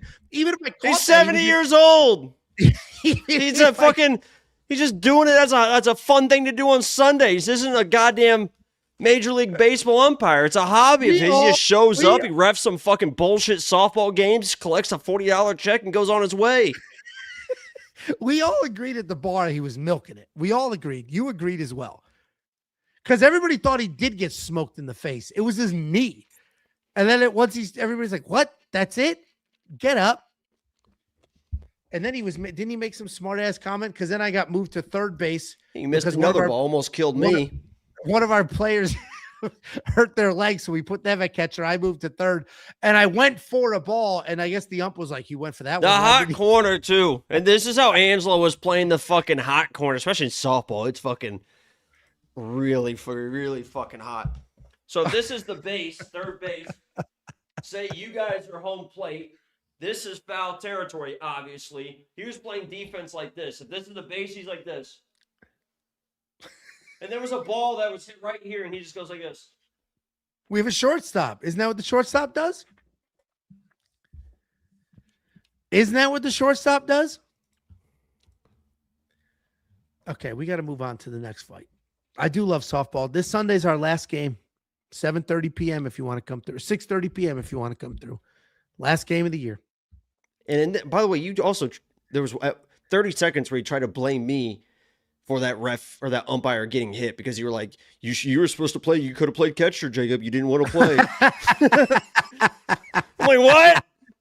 How the hell am I? I'm in the dugout. How the hell am I getting blamed? They tried to get me to play catcher. I'm like, I'm not fucking playing. So Angel's like, if you would have played catcher, you probably would have caught that, Jacob. Butterfly effect. You know what I said? No, so somebody said you probably would have caught that. And I said, I know I would have. He would have been out. I would have caught that. Fuck, made the tag. He'd been out. Next up at UFC Perth, we have Junior Tafa taking on Kevin Christian. Junior Tafa 6-5 in his career, 1-4 in his last 5. Not off to a spectacular start. Taking on Kevin Christian, 9-3 in his career, 4-1 in his last 5. Junior Tafa, kickboxer, not an MMA fighter. He was a professional kickboxer. He still has those kickboxing techniques, but he doesn't really have any takedown defense. If you get him to the ground, you could basically do whatever the hell you want with him. And that's been the story of his UFC career. If he can keep it standing, he can knock somebody out. If he can't, he's going to lose. Oh, my God. And you most know who recently, Armin Sarukian's wrestling next? I do know. Who? That guy Muggsy. No. Oh, he's wrestling that guy Muggsy in 3 weeks here in Dallas. So what changed? Who's he wrestling? No, at the next RAF event. Yeah, Muggsy he's wrestling at RAF. Is he wrestling this weekend and then next weekend? This is in June 13th. Yeah, so where you're wrong, you fuckleberry dick. On May 30th, he's wrestling Muggsy. That's who he's wrestling next. Okay. It's Tony Ferguson, okay? No. Yeah. Jesus Christ.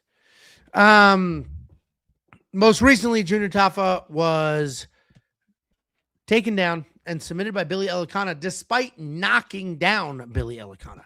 Kevin Christian is his opponent. Kevin Christian is massive at 6'7", but even though he's that tall, he doesn't really use that length on his feet. He's just kind of a big, long guy, but he will fire some knees up the middle. On the outside, he's kind of swinging wild, and that does leave him open to be taken down. Probably not a concern in this fight, though. If he is taken down, he's kind of comfortable. He's got some random submissions in the mix. He uses the length on the ground. He's kind of squirrely. He can make some stuff happen, but he also was just submitted by Billy Elicana, but he was the one dropped in that fight and then ultimately choked. Here's the problem with this fight. Neither of one is very good. Junior Tafa is not a good MMA fighter. He is a good striker. He's not a good MMA fighter. So if you think this ends up being a striking only match, then yeah, you got to pick Junior Tafa. He's a better striker. He was a professional kickboxer. But if you think we have an MMA fight on our hands and Kevin Christian works in a takedown, then it's lights out for Junior Tafa. It's just that simple. It's one way or the other. Frankly, I think Junior's like really bad at cage fighting. Good kickboxer, bad at MMA. I got to go with Kevin Christian. I did just see him get rocked by Billy Elicana. But I think hold on. You're doing, hold on. I'm only half paying attention. You're picking that dude? Kevin Christian? Are we pretending Junior Tafa is good? Is that the thing we're doing right now? Are we pretending that Kevin Christian is good? I'm not going to pick. If I could not pick either one, I would. This is a race to the bottom. These are the two worst light heavyweights in the UFC. That's an objective fact. But I'm going to pick the one who can at least carry himself on the ground if it gets there versus the one that can't keep the standing or work on the ground. Why don't you tell us why you think Junior Tafa wins? Yeah, I like the under 1.5 on this one more than anything. That Kevin Christian he's just not a fucking UFC level guy. Not that Tafa is, but Tafa has UFC wins, and he's honestly should be on like on a 5 or a 3-fight winning streak. Like he had Tuco's like basically out in that fight, end up losing that fight. Same thing kind of with Billy Elicana too. Like he had him kind of fucked up. He's hurting everybody he fights in the first round of fights, and Kevin Christian fights fucking absolutely fucking terrified. I have an impression of him Tuesday. I put on my X or whatever of him being like, and that striking entry against Billy Elicana was like one of the worst things I've ever seen. Like circling to his left, like just threw like a straight, like I think it was a lead, like left hand or something, and just walked straight into a right hand. Looked like he'd never take a fucking boxing class in his life. He's got grappling on the regional scene, but that big frame without being able to set up the takedowns, I think Junior Tafa will probably fucking just meet him with a strike if he tries to shoot a takedown. I wouldn't play a money line or throw Tafa in every single parlay, because if the fight does extend or Christian's able to get like a weird early takedown, then Tafa's going to look like shit. Like, I mean, just is what it is. But I think a Tafa first round KO or even like a weird like submission bet almost.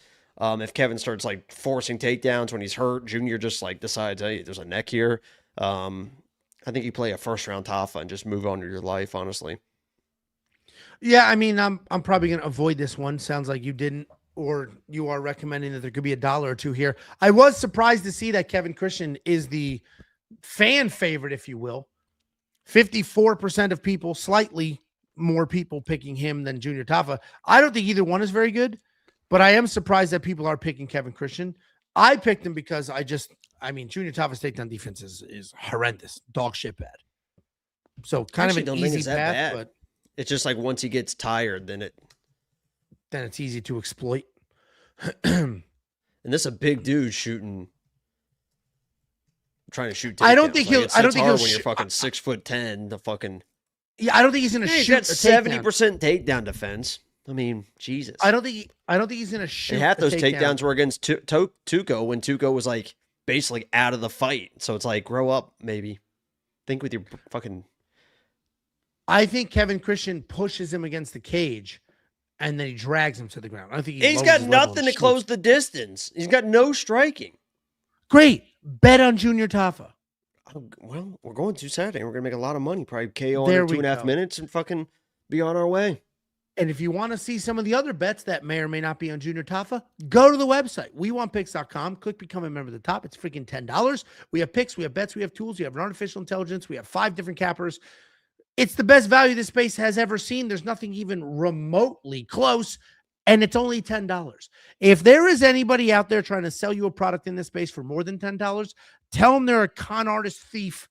Actually, I hate the term con artist because you can charge whatever you want as long as you deliver it. Tell them they're greedy bastards. $10, wewantpicks.com. Click become a member at the top. And I'll give you $50. Not only have we built the greatest product this space has ever seen, not only have we made it the most affordable price in the space, not only have we kept it at that affordable price, despite adding to it over time, we also reward people for using our affiliate links. If you go to this URL and use one of those links, we'll send you $50. $50. You use the link, you sign up, you make a deposit. They give us a one-time commission. We slice that commission, we give it to you, and everybody wins. They get a customer, I get a couple of bucks, you get a couple of bucks. All is right in the world. Go to this URL, sign up, make a deposit, get yourself paid. And then, of course, I'd be crazy to not plug premium very quickly. We have literally everything. I keep saying picks, bets, tools. Here's some of the tools.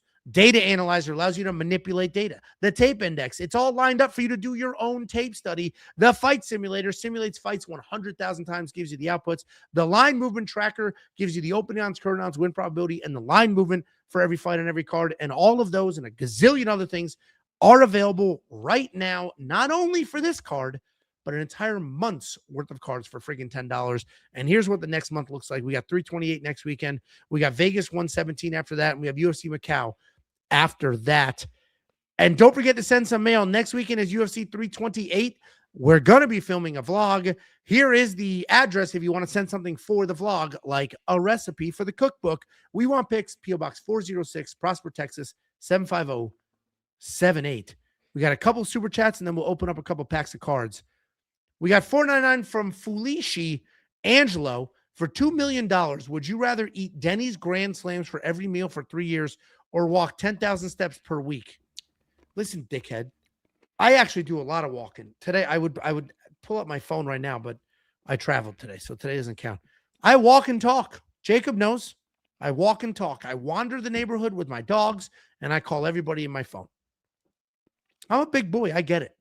But that's calories in. That's not because calories aren't going out. Thank you for the $4.99. Also, I hate breakfast food. Yeah, again, like, I don't eat breakfast. I don't eat desserts. I love salads. No. Like, I eat at breakfast time. It's just not breakfast food. No, nobody believes you. I will eat. You think it's less believable? Okay, that I'll get get ready, a Whataburger. Watch this. I'll get a Whataburger. Watch this. What's your double? favorite breakfast sandwich to order at a deli in New York? No, see, that's no, because you got to go to. Oh, give me the sausage, egg, and cheese. Ketchup, mustard, ketchup, pepper. No, whatever I the fuck you say. You're How do you do trying it? to say. You're How do you trying do to it say then? salt, pepper. You said this is a loaded question. How do you do your order? Your favorite. What's your order? What's your breakfast order at the fucking delis? I don't eat breakfast. Yeah, what's that breakfast Why order would at the delis? Why would I have a breakfast order when I don't eat breakfast? What's the sandwich that you order? You mean what sandwich is the Northeast known for at breakfast time? Is that the question? Because I'll answer that question. Yeah. Do you order the sandwich in the Northeast that the Northeast sandwich that is typically eaten around breakfast time is a bacon, egg, and cheese, BEC. I do not do salt, pepper, ketchup, but a lot of people do. So they'll say BEC, SPK. I don't do that. You just get what? A double cheeseburger, extra cheese. Man, you haven't. We have $1.99 from Emmett. Listen, I do love a bacon. He's got addictions. He's a chronic liar. Bacon, egg, and cheese. I don't consider that breakfast food. I mean, I guess it literally it's all the breakfast foods just put into a fucking sandwich. The hell are you talking about? Let's use our brains. I'm not eating fucking pancakes or waffles, or I'm not doing scrambled egg. I'll get a bacon, egg, and cheese McGriddle. It's not a McGriddle. That's too sweet. No, it's on a hard roll.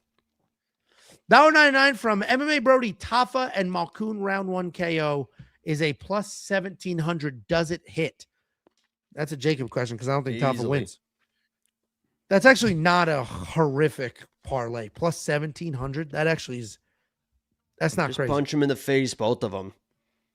Yeah, that's honestly not crazy. Thank you for the super chat. Gucci Gill, 499 super chat. Ange, hope all is well, bro.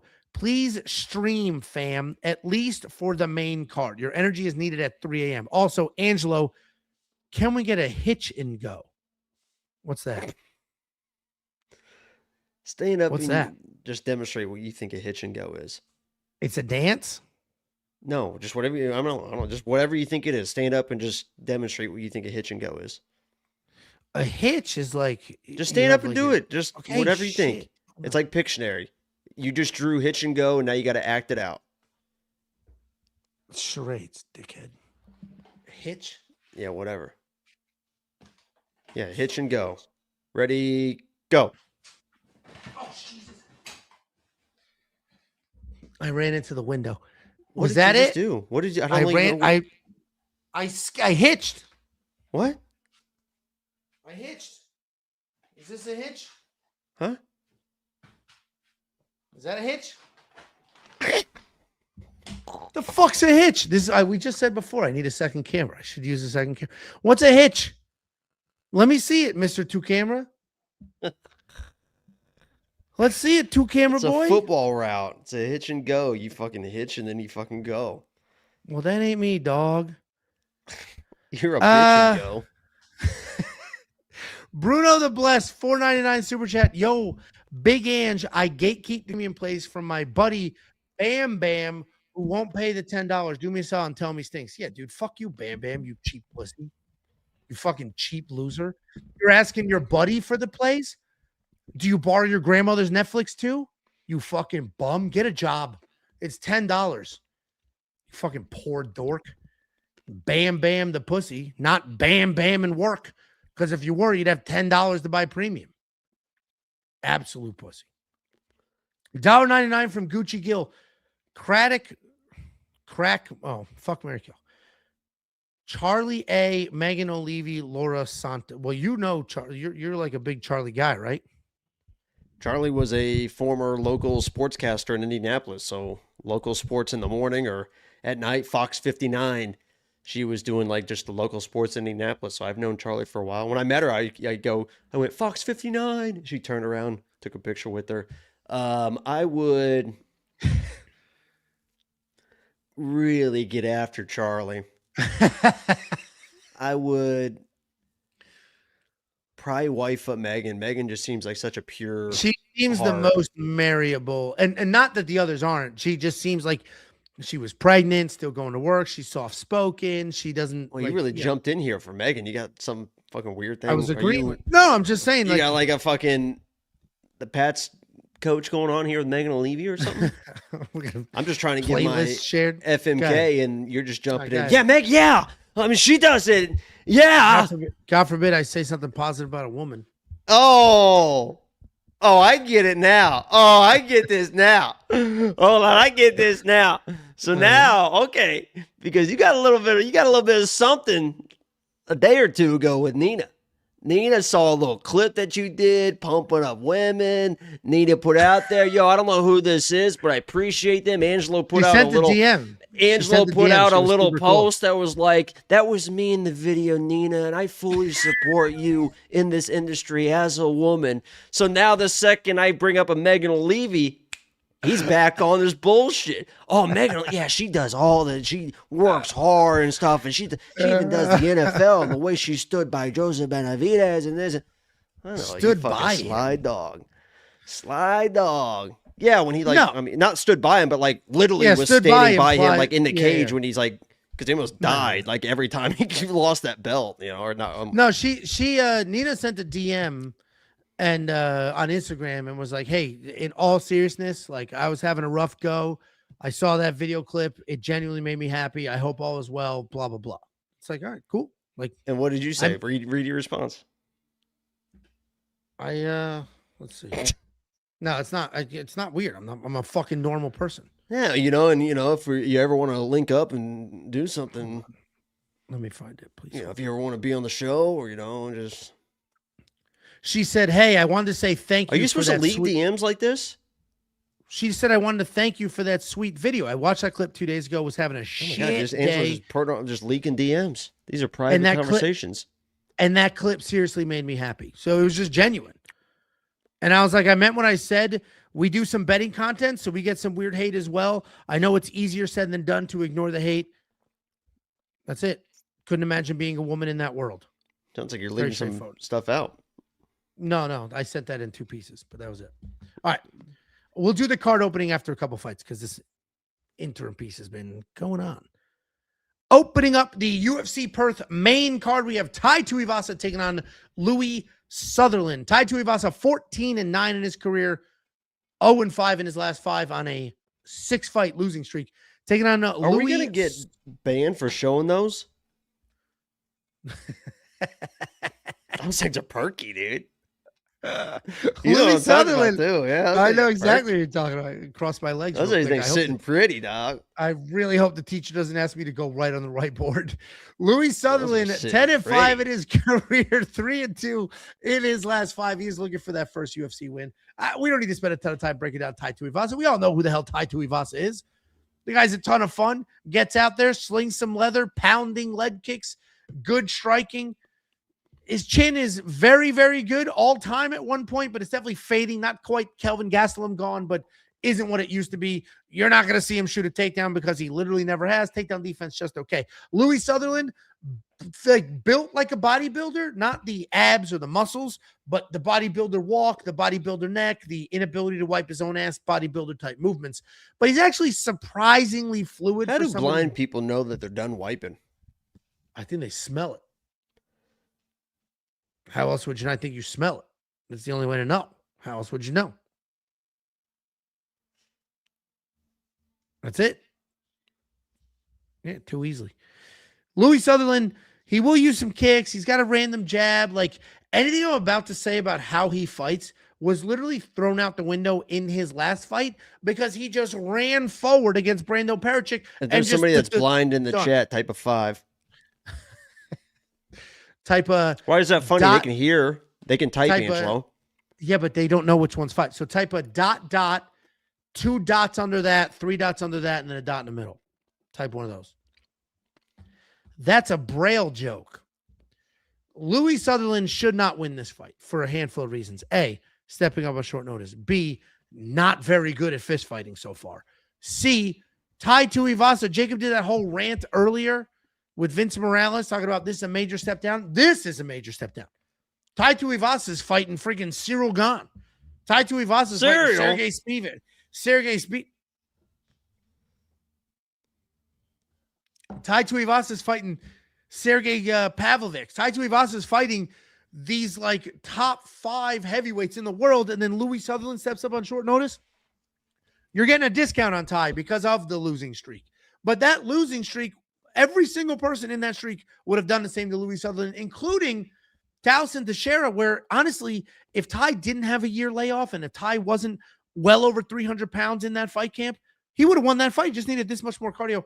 Tai should run through Louis Sutherland. This is honestly a discount. I get the losing streak, but this is a discount. What do you think, Jacob? Did you bet on? You bet on Tai, didn't you? You have a bet on Tai? I do have a bet on Tai. A very uncharacteristic for Angelo bet on Tai as well.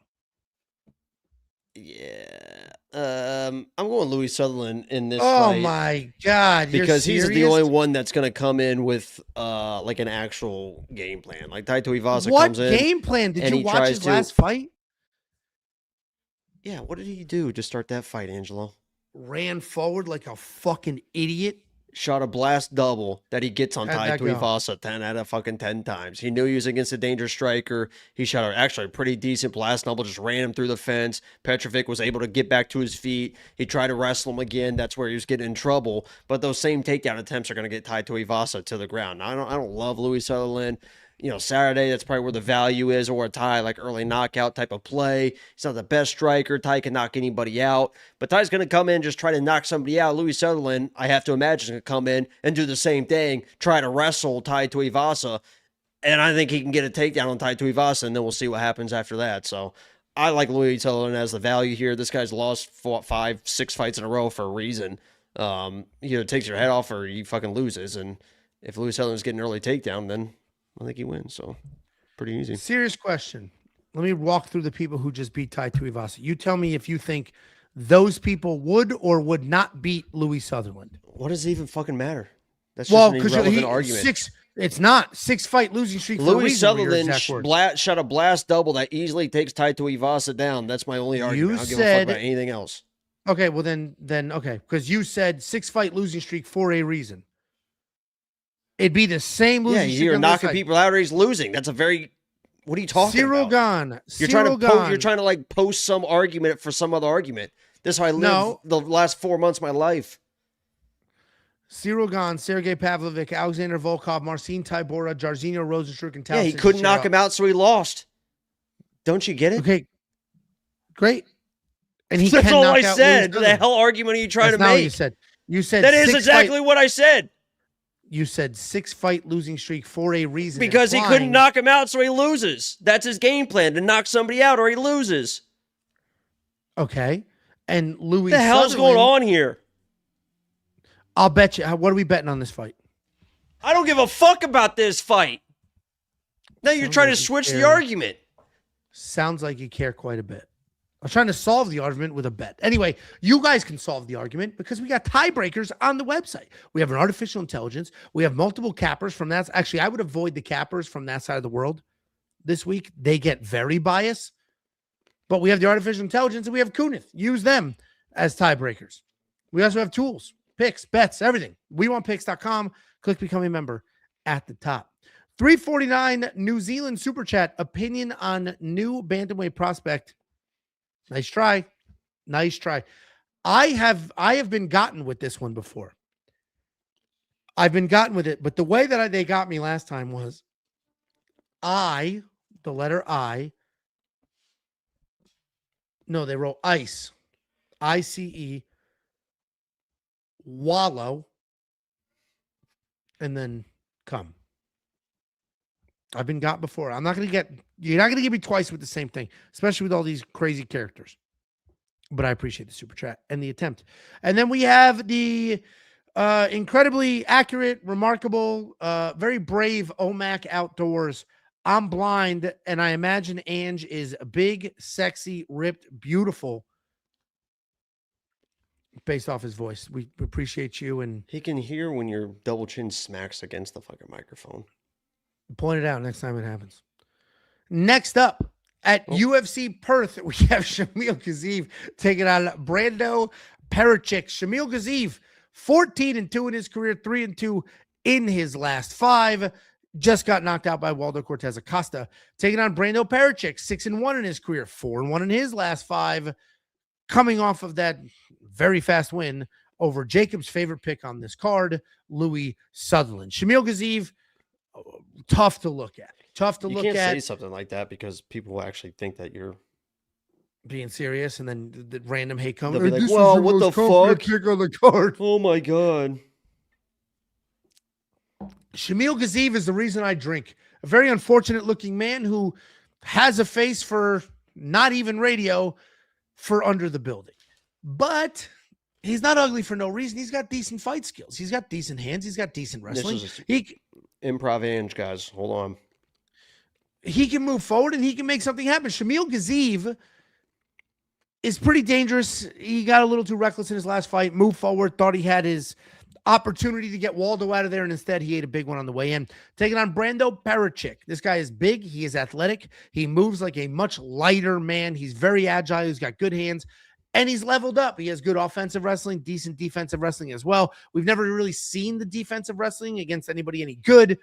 So that's where this fight's going to get interesting because Shamil can wrestle, right? He's horrible looking for several reasons, but he cuts his facial hair with beard and no stash for one reason, and that's to remind you that he can wrestle. This fight could look like Shamil versus Dontel Mays, where he just laid on top of him and smothered him, or it could look like the Waldo fight, where he came forward a little too aggressive and just ate a massive shot from a faster, more athletic heavyweight.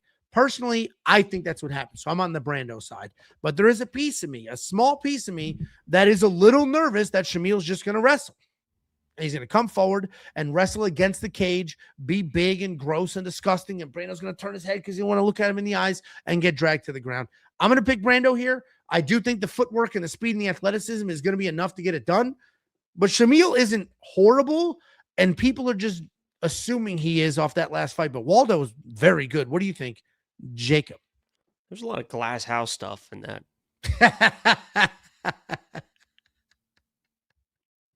Like, who are you to get off on making fun of a guy like Shamil? Look at yourself. I'm better looking than Shamil. You out of your fucking mind? Chad, do me a favor. Type a 2 for Angelo and an 8 for Shamil. Let's just do a quick preliminary. There is straw vote a here. Okay. Let's see. I know it's going to be all fucking 8s. Yeah, Weird I can't hater imagine chat. why. Weird hater chat. See, Here this they is come. this They're is the flying difference. in. Oh my The god. YouTube Oh the my YouTube God. community. See if you can find 1, 2 in there. All these videos. There we go. We got one. Thank you, Jackson. Jackson's a real one for just, he didn't let the crowd bully him. He's a real one for that. We appreciate you, Jackson. Twitter is going after you right now because you're getting popular. They hate your guts. That's what's They? happening they. It's one person. Nah, he's not the only one that feels that way. A lot of them do. Who do you think wins this fight, Jacob? Shamil. And why? Can you be a little bit more specific in your questioning? How do you think Shamil wins this fight? Probably by TKO Angelo. And do you think Shamil will do the TKO on the feet or the TKO on the ground? Pass. Are you concerned with Brando Pericic's athleticism in this matchup? Yes. Do you think Shamil Gaziev shoots a takedown? Pass. Do you think Shamil fights this entire fight on the feet? Pass. Do you find Shamil attractive? Yes. Okay. Well, there's your answer, boys. Jake's a gay retard. Shamil Gaziev plus 120. You said I what get now? Say that a little louder for me, if you don't mind. Excuse me. Shamil Gaziev plus 120. And if you think he can get the takedowns, then good for you. Do you genuinely, you think he gets a TKO on the feet? No wrestling? I'm not a big fan of Brando as a striker. I think he's a little bit sloppy defensively, and Shamil does have some decent pop to his shots. So, and Brando is a pretty aggressive dude. I think this is going to be something that's going to happen early in this fight. He'll be at home too. And sometimes these fighters at home really push for the finish when they shouldn't be. So just to help build your case. Wow, there. great insight there, Angelo. Appreciate that. No, your insight on this fight was spectacular. I loved when you didn't answer any of the questions. That part was really I'm not great for required the to answer peeps. questions. Jacob's on Shamil. He'd love to be under him. I'm on Brando Pericic. And if you want a tiebreaker, we want picks.com. Click become a member at the top. We have an artificial intelligence. We have picks. We have bets. We have tools. We have a fight simulator that will simulate this fight 100,000 times and give you the outputs along the way. It's all $10 for an entire month. We want picks.com. We got a super chat. 349 New Zealand and doesn't swallow. He gargles. Who's and? What's and? We appreciate Who's on first? the super chat. What's on second? Next up at UFC Who the Perth, fuck is this guy? It's Ollie. We have the latest addition to this fight card. We have Ollie Schmid. Ollie Schmid. Ollie Schmid. Is that not the most Schmid? Not Smith, not Schmidt. Schmid. Ollie Schmid. 4-2 in his Why are career. you saying it like he's Scottish? That's the only way I know how to say it. And his nickname is like the Bulgarian badass or some shit. Like he's in New Zealand, but it's some other country and ethnicity that he Oh is my God. representing. Imagine there was a world where you could go to different countries and live life. Yeah, that's not how That's New not the Zealand world you works. want to live in, is it? They don't let new people on New Zealand. The Hungarian something. 4-2 in his career, 4-1 in his last 5, and stepping up on short notice. Massive underdog here. And since I've made these graphics, these odds have gotten even crazier. Marwan Rahiki, undefeated in his career, obviously 8-0, 5-0 in his last 5, and he just broke the jaw of Harry Hardwick. Marwan Rahiki is an undefeated guy. He's a flashy striker. He moves forward. He's got some power. He's got some pressure. He's not the cleanest guy in the world, but he is fast. He is long, and he has no problem just moving forward. He's all gas. He's no brakes. He's very hittable. He doesn't really have any defense at all. He's just moving forward. It's all offense, and he's hoping for the best. He will throw an insane flurry. He does have some random power in the mix, but we saw how hittable he can be both in his Contender Series fight and his last fight against Harry Hardwick, where he absorbed 65 significant strikes in 2 rounds. He's taking on Ollie. Ollie Schmid, powerful mobile striker. He moves from side to side. He tries to land some power. He's long, he's rangy. Powerful right hand. Actually, that was a solid. Keep going. I can't figure that out was if it's actually good or not. Yeah, keep think going. You might be a fucking natural. There's no problem mixing up spin attacks, takedowns. He's hit quite a bit. Does wear some damage. But he's got a good chin. He's city kickboxing lord. So you know he's very large for the weight class. No, I fucked up the large. Big for the weight class. He is well trained. He's a good fighter. He's dangerous. He can work in some takedowns. He gets his hands going. So when I saw, I break down this fight and every other fight without knowing the odds. And the odds literally didn't exist when I broke this fight down. But I did happen to see Tapology had, 97% of people picking Marwan? This is before the odds came out and before I did the tape study. So I was like, this guy Ollie must fucking suck. And then I went and I watched Ollie's tape and I'm like, this dude doesn't suck. He's big as shit. He's got good offensive striking. He's got decent wrestling. Like, this guy isn't horrible. So then I went and watched a loss because I do like watching losses when doing a tape study because that'll tell you more than knocking somebody out in 2 seconds doesn't tell you shit. So I went and watched his loss against Dimps Gilly. Wild name. And he won the first round. I'm like, how is this a loss? He looked good in that first round. Threw some strikes, got a takedown, kind of backpacked him a little bit, clearly in control. Then he started to slow down a little bit. Dimps defended the takedowns for that point forward, and that was the differentiator there. But Ollie looked good in that fight. He had some success. He's only 23 years old. He's making the improvements. I think Ollie, I'm actually going to straight up pick Ollie here. And they're commenting right now that his cardio fades, and I'm going to pick Ollie here because I trust that he has been training all of his teammates for this fight card. I trust that he is a well-trained guy. You can hate on their coach, but that is a good gym. Everybody in that gym is well-trained. They're mostly kickboxers, and there are some grappling holes, but Marwan's not going to be looking to grapple. Ollie's going to be looking to grapple, and Ollie's a good striker, and Marwan has no striking defense whatsoever. So I'm going to pick Ollie here. And if you disagree with it, that's fine. But if you're going to go Marwan Rahiki at what is he right now? Minus 750 or some bullshit? I don't know. Sounds like it should be an auto bet for you with the dog. Am I right? I'm just going to let that line keep moving and see what happens. What do you think happens in this fight, Jacob? Tell us why you love Marwan Rahiki.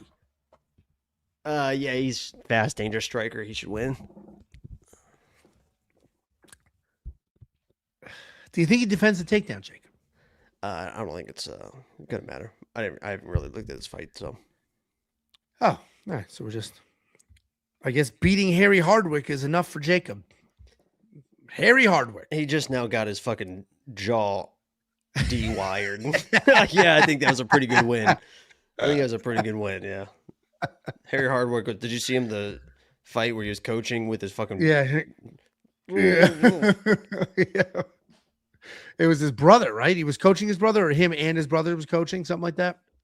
Either way, and maybe I'm just a Marwan hater. I guess we'll find out on Saturday night. Why would you be a Marwan hater? That's interesting. If you got a, I'm looking at this fight because he's getting the. I picked him to beat. Randomly just taking the biggest underdog on the card that happens to be. He's not the biggest underdog. He's not the biggest underdog on the card. A Moroccan. I picked Marwan against that sloppy bum, Harry Hardwick. Oh, okay. And I bet the over 1.5 because I said Harry's tough. He just ain't good. Okay. Listen, guys, another tiebreaker situation. Don't take my word for it. Maybe I'm a little bit of a hater here. I'm the 3% on the Ollie side, but if you are not, there are certainly bets on this fight. Go check them out at WeWantPicks.com. Next up at UFC Perth, we have the featured fight of the evening. We have Tim Elliott taking on Steve Erceg. Tim Elliott, 21-13 in his career, 4-1 in his last 5 on a two-dose fight win streak. Taking on Steve Erceg, 13-4 in his career, 2-3 in his last 5, coming off that bounce-back win over Ode Osborne. Tim Elliott, this picture, not flattering at all. He looks exactly like the dude from Last Man Standing, and thank you for the comment section for reminding me of what that show's name was. But he is gritty. He's tough. He moves forward. He fights like how he looks. That looks like a savage mountain man that will bite your ankle if he needs to. And that's how Tim Elliott fights. He moves forward. He gets in your face. He grinds. He scraps. He wrestles. He's not going to quit. You're going to have to knock him out to get him out of there. He's just a scrappy dude that will make up for any technical gaps with forward pressure and chaos. He's taking on Steve Erceg. And no, this dude doesn't work at your local Apple store. Apparently, he's one of the highest ranked fighters in this division. And I'm a known Was Steve that another Erceg. one that you worked out that you wanted to stick with? I have used that one many times before. Genius bar Steve Erceg. I'm a known Steve Erceg hater. The fact that he even got a title shot against Pantoja because he knocked out the chinniest dude in the division is obscene to me. And then he gets beat by Pantoja. I think Pantoja won that fight. A lot of you feel like he didn't. Fine. And then he gets smoked by Brandon Moreno. And then what was the fight he lost after that? He lost another one after that. Or he got knocked out, and then it was Brandon Moreno. Either way, 3 fights skid. And yes, to 3 very good people, but it showed that Steve Erceg isn't quite at the top of that food chain. But with my Steve Erceg hate aside, he's a wrestler. He's not a striker. He tried to convince himself he was a striker. He tried to convince you guys he's a striker, but he's a wrestler. And I feel like if Tim Elliott comes forward and tries to wrestle Steve Erceg, Steve could have some success and will engage in a fight that he wants to be in because the chin isn't great. We've seen him knocked out before, and Ode Osborne almost had him knocked out 10 times. And the only reason Ode Osborne didn't finish that is because Ode can't defend a takedown. I am going to pick Steve Erceg here. Kai Car-France. Thank you. Kai Car-France knocked out Steve Erceg. I'm a little concerned that Tim Elliott's just relentless forward pressure is going to have Steve on his back. And we haven't really seen Steve fight off his back in the UFC. That's my concern here. Steve is going to be the pick, but I like the over 2.5 far more than the money line here because Tim is not very dangerous, but is tough. Steve is not very dangerous, but is tough. So we got 2 tough guys that aren't really finishers that likely end up in a decision here. Steve should win this fight, though. What do you think, Jacob? Yeah, I'm going to play this both ways just to piss people off. Steve's a better fighter. He's a better fighter. Tim Elliott really isn't like a great fighter, as Angelo mentioned. He's a gritty dude, and he just does weird stuff. Like, he just does, like, fucking weird. If you've never watched Tim Elliott fight, it's going to be... It's a fucking experience. There's a Tim Elliott experience that everyone has to go through. And that's why the fights are close and he's able to win decisions because he is a tough dude and he does weird stuff and the rounds end up being close and then he's able to score. And if that happens, it ends up happening. Steve Erceg's minus 250 because he is the better, more technical fighter pretty much anywhere this fight were to go. But the value play probably is still on Tim Elliott. So I'm going to pick Steve Erceg as a pick just because I have to pick the better fighter. But Saturday, like if we're streaming, it's probably the value probably is on a Tim Elliott because you know he's weird enough. He's weirdly dangerous on the ground. He can make rounds close, and he's pulled off decisions like this before. So the value is probably in Tim Elliott. I get everyone that's playing him. He's gonna fight for your money for sure, but as a pick, Steve Erceg's a better fighter. Yeah, I completely agree. I was actually also surprised to see that the community only 23% on Tim Elliott. I did expect Tim Elliott to be this week's favorite dog. But people do have like this affinity for Steve Erceg. And I genuinely don't get it. People saying that he beat Pantoja, that's crazy to me. Pantoja won that fight. It was just pretty the very obvious. end. He shot a takedown. He should have shot a takedown and he was going to win.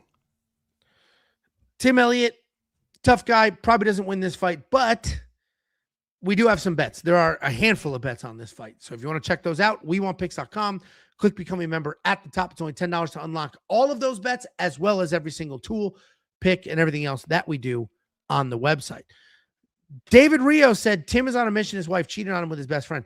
Not only did his best friend, Kevin Kroom, have sex with his wife, it was years ago. It was on their wedding night is when he found out.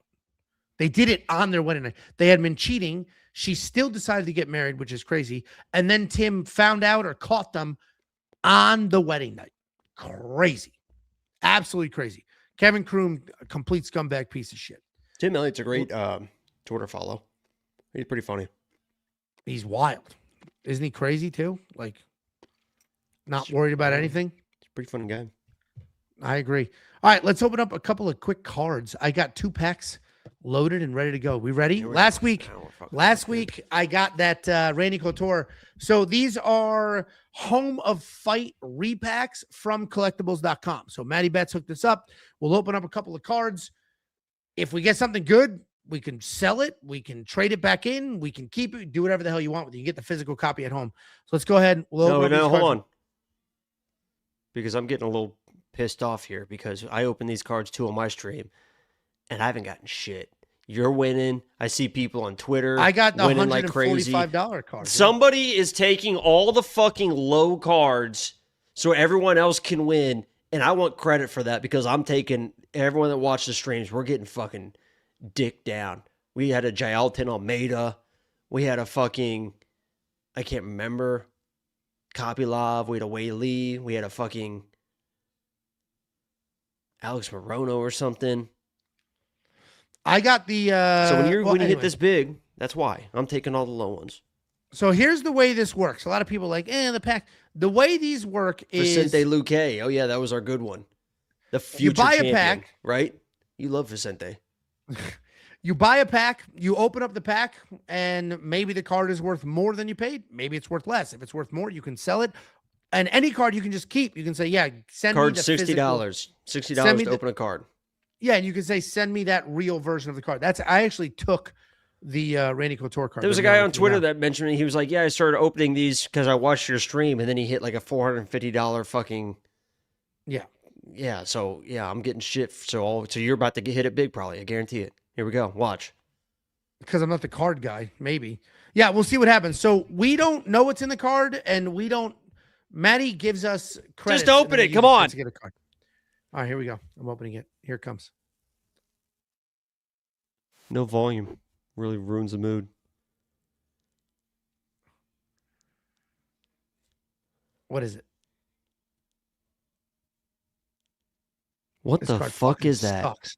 This card fucking sucks. What the fuck is that? I don't even know who the fuck those people are. Is this 2009? 2009 Campman? I remember Campman. What was this, Marcus? Dude, this is the shittiest card. PSA 8. That I think it might be the worst one you could get. Yeah, I'm fucking selling that back. You think I careful, want this? Careful. It's not going to show anything. Think I want this piece of shit? Good. Give me my money. All right. I got my money. Got the riff-raff out of the way. I got money riff-raff out of the way. For that. Here we go. All right, here we go. We are opening the bad ones so you guys can open the good ones. Here it comes. They scrub the doors so you don't have to. Here we go. No music. It's just rough, man. Big roller. Oh, you're excited about that one. I'll take a Glover. Hell yeah.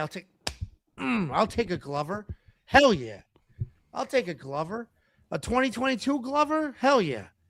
I know Glover in real life, if you're wondering why I was so excited there. I'll take the Glover. I'm going to keep it. I kept the Randy Couture. I'm going to keep the Glover. So they're going to, when you keep it, you can just keep it to be pretty and you can leave it in your digital bank to like make money. This card's not going to be worth any more. Maybe, nothing's really going to change with this card because he's not coming out of retirement. But if you get like a young stud, like an Armin card, hold on to it. Maybe it becomes a chance. I have that Bo Nickel card I'm holding on to. The Randy card, they're shipping have to him me. sign it and then get it regraded. The Randy card they're shipping to me, and this card I'm having. If he's actually your friend, why don't you call him right now and see what he says? Call him and show him. It's 11 o'clock Eastern time. He's hanging out. They're probably training. They got to get training at this time. You have heard Glover leave me voicemails. Don't be fucking weird. Typical weird. I mean, if I was streaming late and somebody said, call Angelo if he's really your friend, I would call you and you would answer and You called me when you had your drug addict freak out, and I didn't answer because I was asleep. You were gonna let me die. Yeah, And then I woke when up I was at drugged. 5 o'clock, and then I And I woke was on up the at brink of 5 death. o'clock.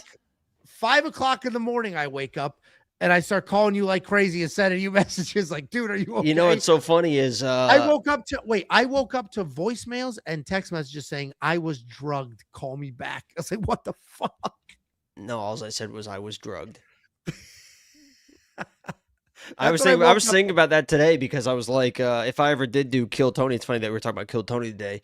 I have two things that I could talk about that are great. First of all, the Michael Laird thing is fucking unbelievable. Like he would be like, 'cause he loves Michael. He's like in the fucking Kill Tony Hall of Fame and everything. Like he'd be like, oh shit, that's crazy. And then also that's the story of me getting so high I called the cops on myself is one of the greatest stories of all time because I've never locked in on something more in the moment to where my mind just goes. There was just a click in my mind where I said to myself and fully believed it with every being of my heart, my Uber Eats driver put fentanyl in my McDonald's. I am overdosing and I'm going to die in the next 10 minutes. Surrounded by medical professionals. I immediately texted Angelo. The first thing I did was text Angelo. I was drugged because I thought I was going to be dead within seconds. And they were going to find my body, do a toxicology and be like, oh my God, we had no idea he was doing hard drugs like this. So I texted Angelo, I was drugged, immediately called 911 and said, my Uber Eats driver put fentanyl in my McDonald's. She said, what? I said, my Uber Eats driver put fentanyl in my McDonald's. She said, what's going on? That dispatcher was very confused. Imagine you actually answered when I called, thank God. And you're like, I'm fine. I'm going back to bed. I was like, oh, okay. I like literally was like, oh God, it was 5 a.m. and I see all this. I'm like, one of those, like I woke up like this, like, oh my God, like what happened? When normally I have a cup of coffee, but I was like, oh shit, I'm going to Jacob's house. So what actually happened? I just was high out of my mind. Yeah, you got high and paranoid. High on the weed. second it was after a stream, and I was like pounding monsters on the stream. I walked the dog. I'm smoking. I order food. I'm smoking. I eat my McDonald's. I'm smoking, and I lean back on the couch after I take a big swig of my Dr. Pepper. I think I even had Kill Tony up. Lay back on the couch like this, and all of a sudden my vision just goes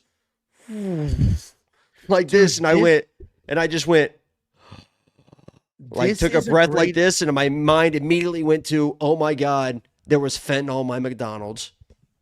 Dude, this is a great idea. That is public record. You can foil it. I mean, you probably could. You should. I don't know if I want to relive absolutely should. Dude, you should. This is a fantastic. You absolutely should. And the best part was where she's at one point, she goes, do you need medical? And I went, yeah, I need medical. Like I'm overdosing. You heard poison. So yeah, two cops and a couple paramedics showed up at my door, and they were like, "We can take you in, but you're fine." Yeah, yeah. They didn't want to actually say that, like I think for legal reasons. But I was just looking at them like wide-eyed, being like, "Should I go?" And they were like, "We could take you if you feel like you need to go, but." Because then the cops started freaking me out too at one point because I'm in a legit fucking panic attack. Like if you've never had a panic attack, it's hard to explain. Your mind is telling you, hey, you are 100% certain that you are fucking dying. And then I realized the situation, like, oh shit, what am I doing? And you start freaking out about that. And then the cop was like, where'd you get the weed? And I was like, then I started freaking out, like, oh my God, I'm gonna go to jail for this. I was like, oh, I don't even remember where I got. He's like, where'd you get it? Like, and he's trying to like be like, maybe it was bad weed or maybe it was whatever. He's like, where'd you get it? I was like, oh, I don't even remember where I got it from. It was pretty funny. Big Maple Bet 699 super chat said, I remember getting so high and watching Dimitri Martin. Dimitri Martin was funny.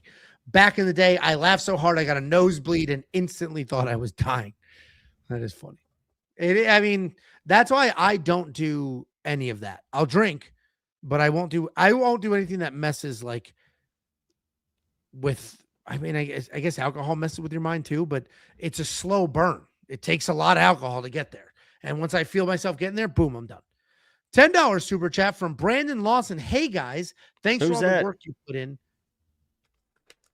Next Lennon. Hey, no, that Next Lennon's the dark guy. What do you mean? Who's that? Brandon Lawson. Hey guys, thanks for all the work you put in. Hope you guys kill it this weekend. What a normal, supportive Bears. I hope you do well this weekend. That's incredible. Just nice and normal. Incredible. Thank you. Thank you, Maple Bets. We appreciate both of you and everybody else. Next up at UFC Perth, we have the co-main event of the evening. We have Beneil Dariush taking on Quillen Saltkilde. Beneil Dariush, 23-7 in his career, 2-3 in his last 5 years, coming off that knockout loss over Benoit Saint-Denis. He's taking on Quillen Saltkilde, 11-1 in his career, 5-0 in his last 5, riding an 11-fight win streak. And this is just going to come down to if you think Beneil is washed or not. Beneil Dariush, as you may or may not know, is both a gi and a no-gi BJJ world champion grappler. And it's not fake. It's not some Marcus Buchecha bullshit. His grappling skills are very real. Just go watch the Gamrot fight and any other fight that anybody engaged in the grappling with him, and you'll see some of the best scrambles you've ever seen. At one point in time, he was on an incredible win streak, landing clean strikes, getting clean takedowns, and winning clean scrambles. But since then, he's slowed down quite a bit. His last 3 losses have all been knockouts, and clearly the chin is gone. He did just beat Renato Moicano 2 fights ago, but in his last fight, he was knocked out almost instantly against Benoit Saint-Denis. Taking on Quillen Saltkilde, a good striker, long, lean guy. He uses kicks really well. He'll manage range. He'll work the body. As soon as you're comfortable with the striking, he will work in a takedown or 2 and then go from there. He can fight at distance. He can fight in the pocket as well. He does a really good job making adjustments. If he's losing a striking exchange, he'll go to the wrestling. If he's losing straight, clean boxing, he'll go to the head kick like he did against Nasrat Haqparast. He's coming out that first round submission win over Jamie Malarkey. It stinks because I like Beneil Dariush quite a bit. Beneil, I picked Gamrot to beat Beneil. And then I think I even had Gamrot in the safety parlay at the time. And no, I definitely didn't have that. But I picked and maybe bet on Gamrot to beat Beneil. And then I watched those scrambles. Those were some of the highest level grappling scrambles that we have ever or will ever see in an octagon, period. No, I think, in an octagon, I was going to say. I mean, me and you had some pretty intense scrambles. There was nothing intense about the scrambles. You got tossed to the wall and submitted instantly. At one point, I was standing up above you while you were on your knee because I got out of the scramble. So, okay, yeah. I had your head and then let you up and pushed you away and stood back up just to launch you back to the ground and submit you again. Anyway, that's not my truth. Well, good thing it was documented. Beneil Dariush is one of the greatest scramblers we have ever seen in this space, but you need to be on the ground to scramble. And I don't think Quillen Saltkilde's going to get there. I think he's going to strike. He's going to stay on the outside. He's going to let his hands go. He has seen Beneil knocked out in his last 3 losses, and he's going to try to work the same. Quillen does have some power.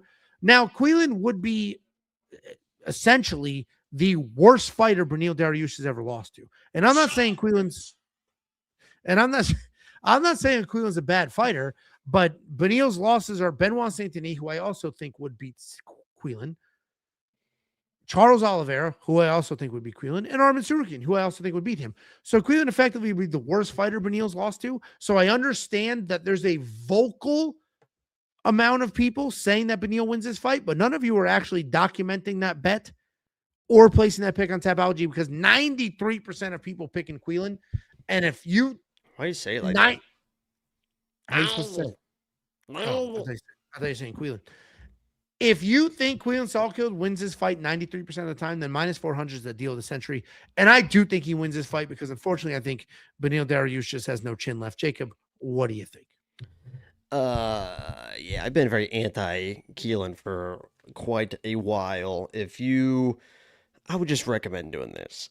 Before you place the minus 400 on Quillen, before you bet him, before you put him in every single parlay, instead of watching the last 5 seconds of the Nasrat fight, watch what happened the entire time before that, because I've never been so confident in a pick or a bet in my life. Keelan looked absolutely horrible in that fight. He was getting touched up. He was trying to wrestle, but he couldn't really wrestle. I tried to tell people that this guy is like, that's what he wants to do. He's a wrestler. He's a grappler. I know he's got these big kicks and he's got power in his hands or whatever, but he's not a very good striker. He can just throw with power, which that might all that matters here. But at his core, he is a wrestler. He is a grappler. I think even in his last fight, I think I had him by submission against Jamie Mullarkey because I'm like, listen, this guy, Jamie's probably going to wrestle instead of defending the takedowns. He's going to counter wrestle Jamie Mullarkey. That's what he did with that fucking throw and then got on top of him. If Dariush comes in, which if you listen to the press conference, Dariush just said over and over, I just got to punch him more than he punches me. Like, I just got to fucking... It's That's like, not a great game plan when you've been knocked out in the no. last 3 losses. No, Dariush. So if you do have Keelan and everything or whatever, you love hearing that because Dariush does have power in his hands, but his chin definitely isn't there anymore. But if Dariush comes in or Keelan maybe can't get a takedown early because he's kind of dancing around, worried about maybe power or whatever, and then he starts trying to grapple, like later in the fight and stuff, he's not out grappling. Nobody is out grappling Dariush. Like if he shoots a takedown, we're all fucked. Yeah, I mean, it's just not going to happen. So I get the Keelan plays. I have to pick Keelan. Like, I can't pick Dariush in 2026 after what I've seen. But if this randomly starts turning into a grappling match, Keelan's going to fucking lose. He's probably going to get fucking smoked. Agreed. So Keelan's just got to stay on the feet, wait for the shot. Don't try to force the shot because if he's just like falling over his feet and then all of a sudden he's in clinch range and the Dariush is like, ooh, okay, I'll grab this and take him to the ground. It's going to be bad fucking news. So I've been pretty anti-Keelan. But I'm picking him. No, I actually agree with your entire breakdown because not only it wasn't just that fight that he wasn't doing well in the Nasrat fight. Wasn't he losing his Contender Series fight as well? So we had the wrestle. There's another fight that maybe I'm not remembering that he wasn't having the same success. Yeah. Yeah, I mean, listen, I think he wins this fight. I do think a little bit of power is enough. We've seen Beneil's chin. And even I picked him to beat Renato Moicano. I bet on him to beat Renato Moicano. And even in that Moicano fight, Beneil looked like shit. Moicano he got dropped and was almost finished in the first round. Yeah, but Renato looked shittier, but Beneil looked like shit in that fight. And that's his last win. So, it is what it is. Unfortunately for him, his career's probably met the end of the road, and it sucks he never got that title shot in the prime of his career because he was on that 11 fight or 8 fight win streak over some of the best fighters on the planet. Yeah, he seemed like he was going to be a guy with just crazy power, had that comeback versus Drakkar close to show off his chin abilities, and then everyone already knew that he was an insane grappler. 8 fight win streak, and it was an incredible streak and just didn't quite work out for him, but it is what it is, and the chips fall where they fall. So if you want to check out every pick, every bet, every tool, WeWantPicks.com. Click become a member at the top. It's only $10 for unlimited access to every single thing. There's no upsell. There's no cross sell. No weird dumbass packages. WeWantPicks.com. Click become a member at the top. $279 Canadian from Wandering Discourses. Are the fighters weighing in now? I think they already weighed in. Did they not? You said that started at like 8 p.m. They did not. And P.S. I want in. About if they did, Angelo, but they know they haven't weighed in. I don't know what's going on. I want in. We want picks. What does that mean? You want to be a part of the team? You want inside of Jacob? That actually is probably the most achievable of those goals. Thank you for the super. Everybody's stopped up right now. I've been eating clean. There's nothing better.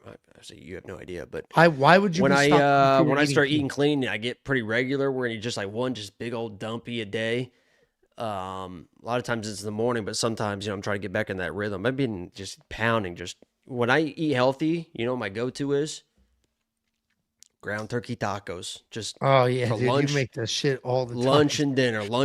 That's what I've had every day for lunch, every day for dinner. Basically, it's just ground turkey tacos. We're getting back on the grind, putting the weight back on, and really fucking some people up. There we go. You and I we should both get on a peak fighting card and just fight somebody. We should both do a fight. We should like fight. An amateur fight? No, pro. Fuck it. Who gives a fuck? Amateur. Don't be a pussy. I don't know. It was just an honest question. I don't know how it works. Just in You our can weight just class? Go- What would you you can fight just at? go Well, pro. You would have to cut. You would not be able to cut weight. It There's would a weight it would limit, Angelo. unfortunately have to be. I'm not losing fucking 60 pounds. It would unfortunately it would have to be heavyweight. Yeah. You would have to cut weight to heavyweight, Angelo. No, I'm that's not cutting weight. That's you jog. Yeah, I don't think you would be able to dedicate yourself.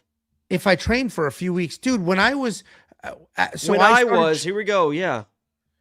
training to fight your dumbass, so a year and a half ago or whatever it was, I was It's 2 years ago. I got down to like 240 something after that fight. And then because I kept training. Sure, yeah, I bet. Then I stopped entirely, and now I'm healthy. Next up at UFC Perth, we have the main event of the evening. We have Australia's own Della Maddalena taking on Carlos Prates in what should be a spectacular fight. This matchup on paper is unbelievable. We get two top 5 welterweights on the planet, that only want to strike, two top 5 welterweights on the planet that only want to strike, that both have finishing power. This is an unbelievable matchup, and these are the type of fights that get you very excited. Della Maddalena, 18-3 in his career, 4-1 in his last 5, coming off of that title loss to Islam Makhachev, taking on Carlos Prates, 23-7 in his career, 4-1 in his last 5. Coming off that finish win over Leon Edwards.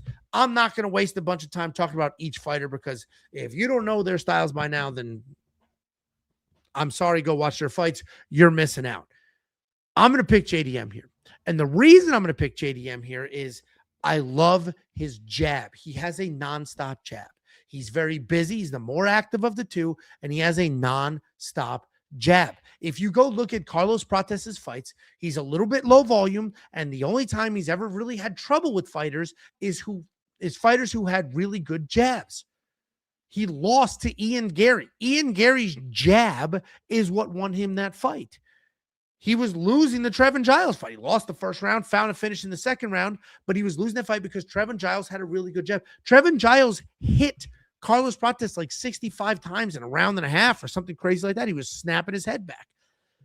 And I understand Carlos Prates is insanely dangerous. I get it. And the people saying Carlos by knockout, I get it. I get how you can get there. He's knocked out literally everybody except the fights that he's lost. I understand.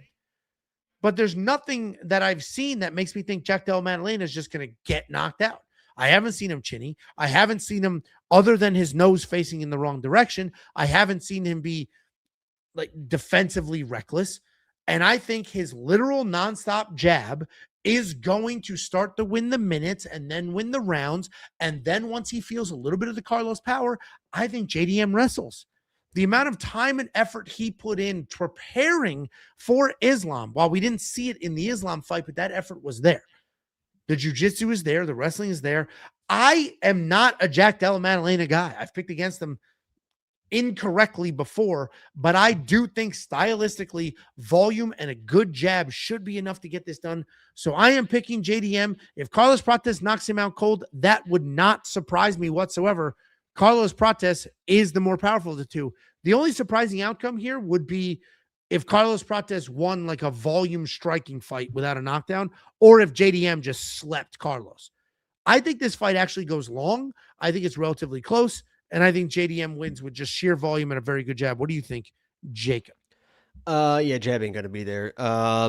Against a southpaw, he's gonna fight. He's probably gonna fight southpaw, and the jab is way different. JDM can fight both stance, but he prefers orthodox. And I do agree, when he's fighting orthodox, he's got an incredible jab. And even when he switches southpaw, he likes to lead with that left hand. He loves his left hand. But against a rangy southpaw, he's probably gonna fight southpaw. He usually mirrors the people he's fought. He did with Islam. He's done in fights, and his right-handed jab and his right-handed southpaw defense just isn't the same. I agree that I think he should stay orthodox and fight like an Ian Gary, but that's not how he fights. Ian Gary was able to land a jab at times, but it was a defensive jab. It was a backing up, and Prates was crazy pressure, and he was just walking into a defensive jab. Della Maddalena, as you would probably agree, loves to be offensive with that jab. And when he tries to be offensive with his southpaw jab, it is going to be slower, and the defense is not going to be there. I've been a big fan of Della Maddalena. I've been screaming for years that he's the best 170-pound fighter on the planet. I had him as my lock of the week versus Bilal Muhammad. I spent a lifetime talking about how he's going to knock out Islam and give Islam all these issues and stuff like that. But you saw the southpaw stance that he came out with Islam. You saw his leg get beat to shit because his defense isn't the same. Carlos Prates can land those same kicks. You saw him get touched up a few times in those exchanges. And every fight he's in, you've seen him get touched up in the pocket. Yeah, he's got clean boxing, but he will move forward and he will take one to give one because he trusts his defense. And Carlos Prates is a guy that makes people pay with every fucking mistake. Ian Gary never really made a mistake because Ian Gary's like the most technical dude ever. Was fighting, backing up pretty much the entire time, and when Prates got close, was mixing in takedowns. Shot like 13, 14 takedowns, something like that. But it's very technically sound. JDM wants to be in your face. He wants to be in the pocket. He wants to bring the pressure. And against a guy like Carlos Prates, I think it's a recipe for fucking disaster. I just don't think that JDM is going to find that left-handed jab. If he fights orthodox, I think that's his best way, but I think he fights southpaw. Now southpaw, he's really not the same type of dude, in my opinion. He gets hit by pretty much everybody, and when you're getting hit by Carlos Prates has shown that he fucks people up. And what I said too Tuesday when I thought about it was, I feel like Carlos Prates has gotten better every, like the Carlos Prates that fought Trevin Giles is not the same fucking, like that was, and I went into that fight too being like, Trevin Giles is probably going to be touching this dude up and then get knocked out. That's exactly what happened. Like, Trevor was touching that guy up. But Prates is not that same guy. Della Maddalena is not the same guy as Ian fucking Gary. So you can't just say, like, oh, look what Ian did and Della Maddalena. It's two, he was with counter-striking. JDM doesn't back up and counter-strike like an Ian Gary with all these kicks and stuff like that. He wants to be in your face. I think it's a good matchup for Carlos Prates. And I've seen Della Maddalena. I think he was good, and those skills got him to the belt against favorable matchups, but I've never really seen him level up. Like, he's kind of just been the same, just really solid dude, and eventually you run into these guys that are leveling up at a much different level. I think Carlos Prates is that guy at this level. So I love JDM, but I'm going Carlos Prates. And the more I watch for JDM, like, watch the striking, and obviously it's a little bit different with Islam because he's got to respect the whatever and stuff like that, but watch some of the boxing exchanges with Bilal that Bilal catches him with a few times, you know, Kevin Holland, even Basel Hafez and stuff. It's like, Carlos Prates is fucking you up. I mean, he just needs one little mistake, and he's got that death touch, so I'm going Carlos Prates.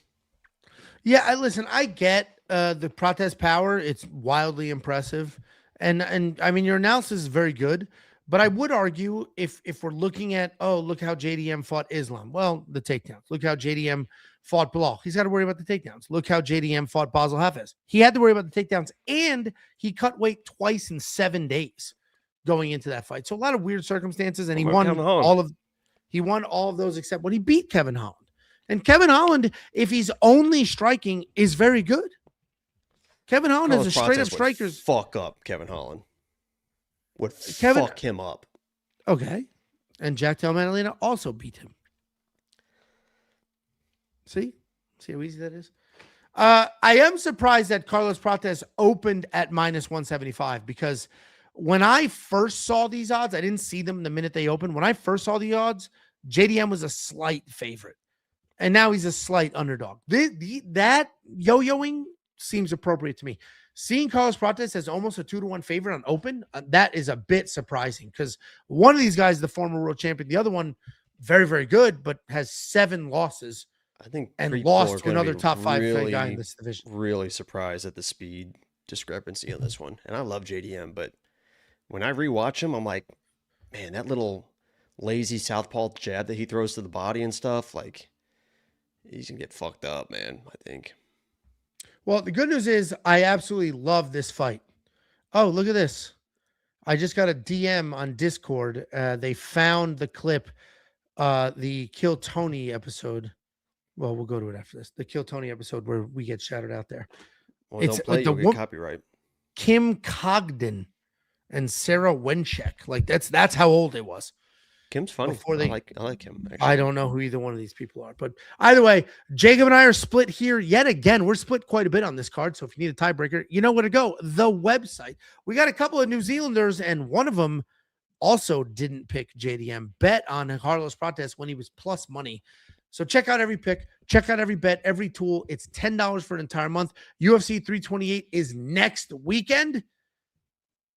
And you get a whole month's worth of access for $10. WeWantPicks.com.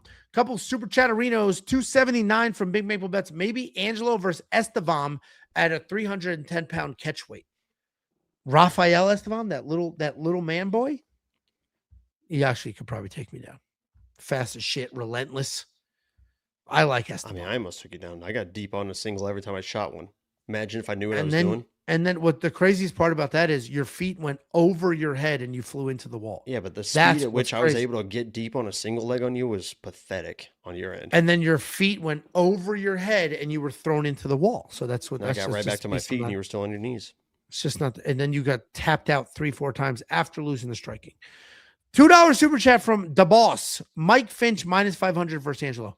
I still don't know who the hell that is. I have no idea who that is. Unless he's bigger than me and can out wrestle me, which I severely doubt, ain't happening, dog. Appreciate the $2 super chat. Jordan Foucher, 178, $2 Canadian. Prates sleep shitty am. Angelo is dumb. Heart emoji. Okay. Listen, everybody that is that much of a genius right now and that firm in their pick, and you know what? Maybe that's what happens. You realize the majority of people were saying Gilbert Burns could win by submission? How the fuck did that turn out?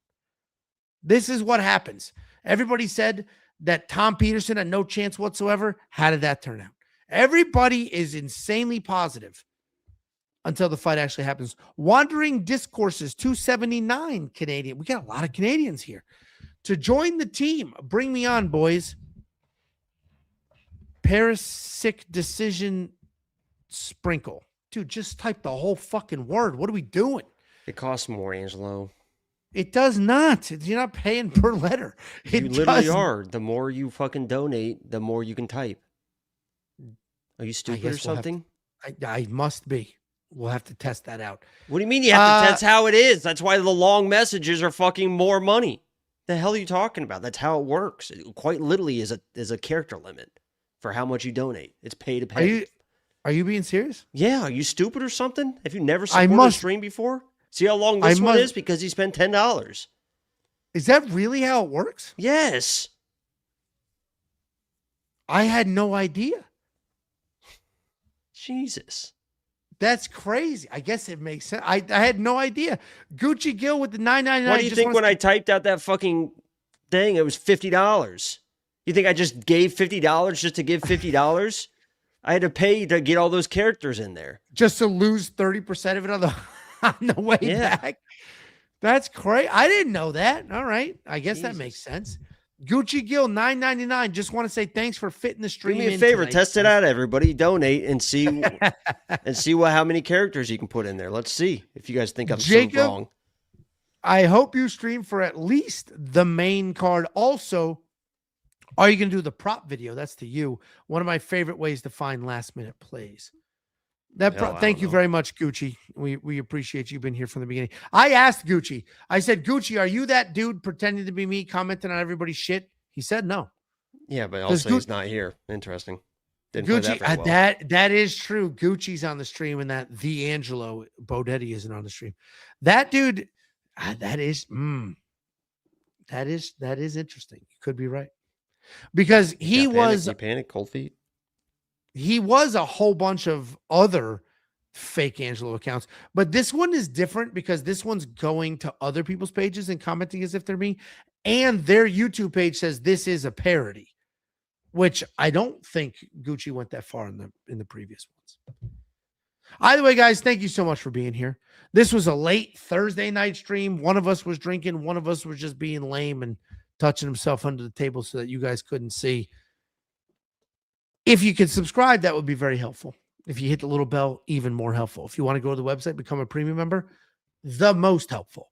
But we genuinely appreciate every last one of you being here. We talk about the website all the time. It has everything you could ever need.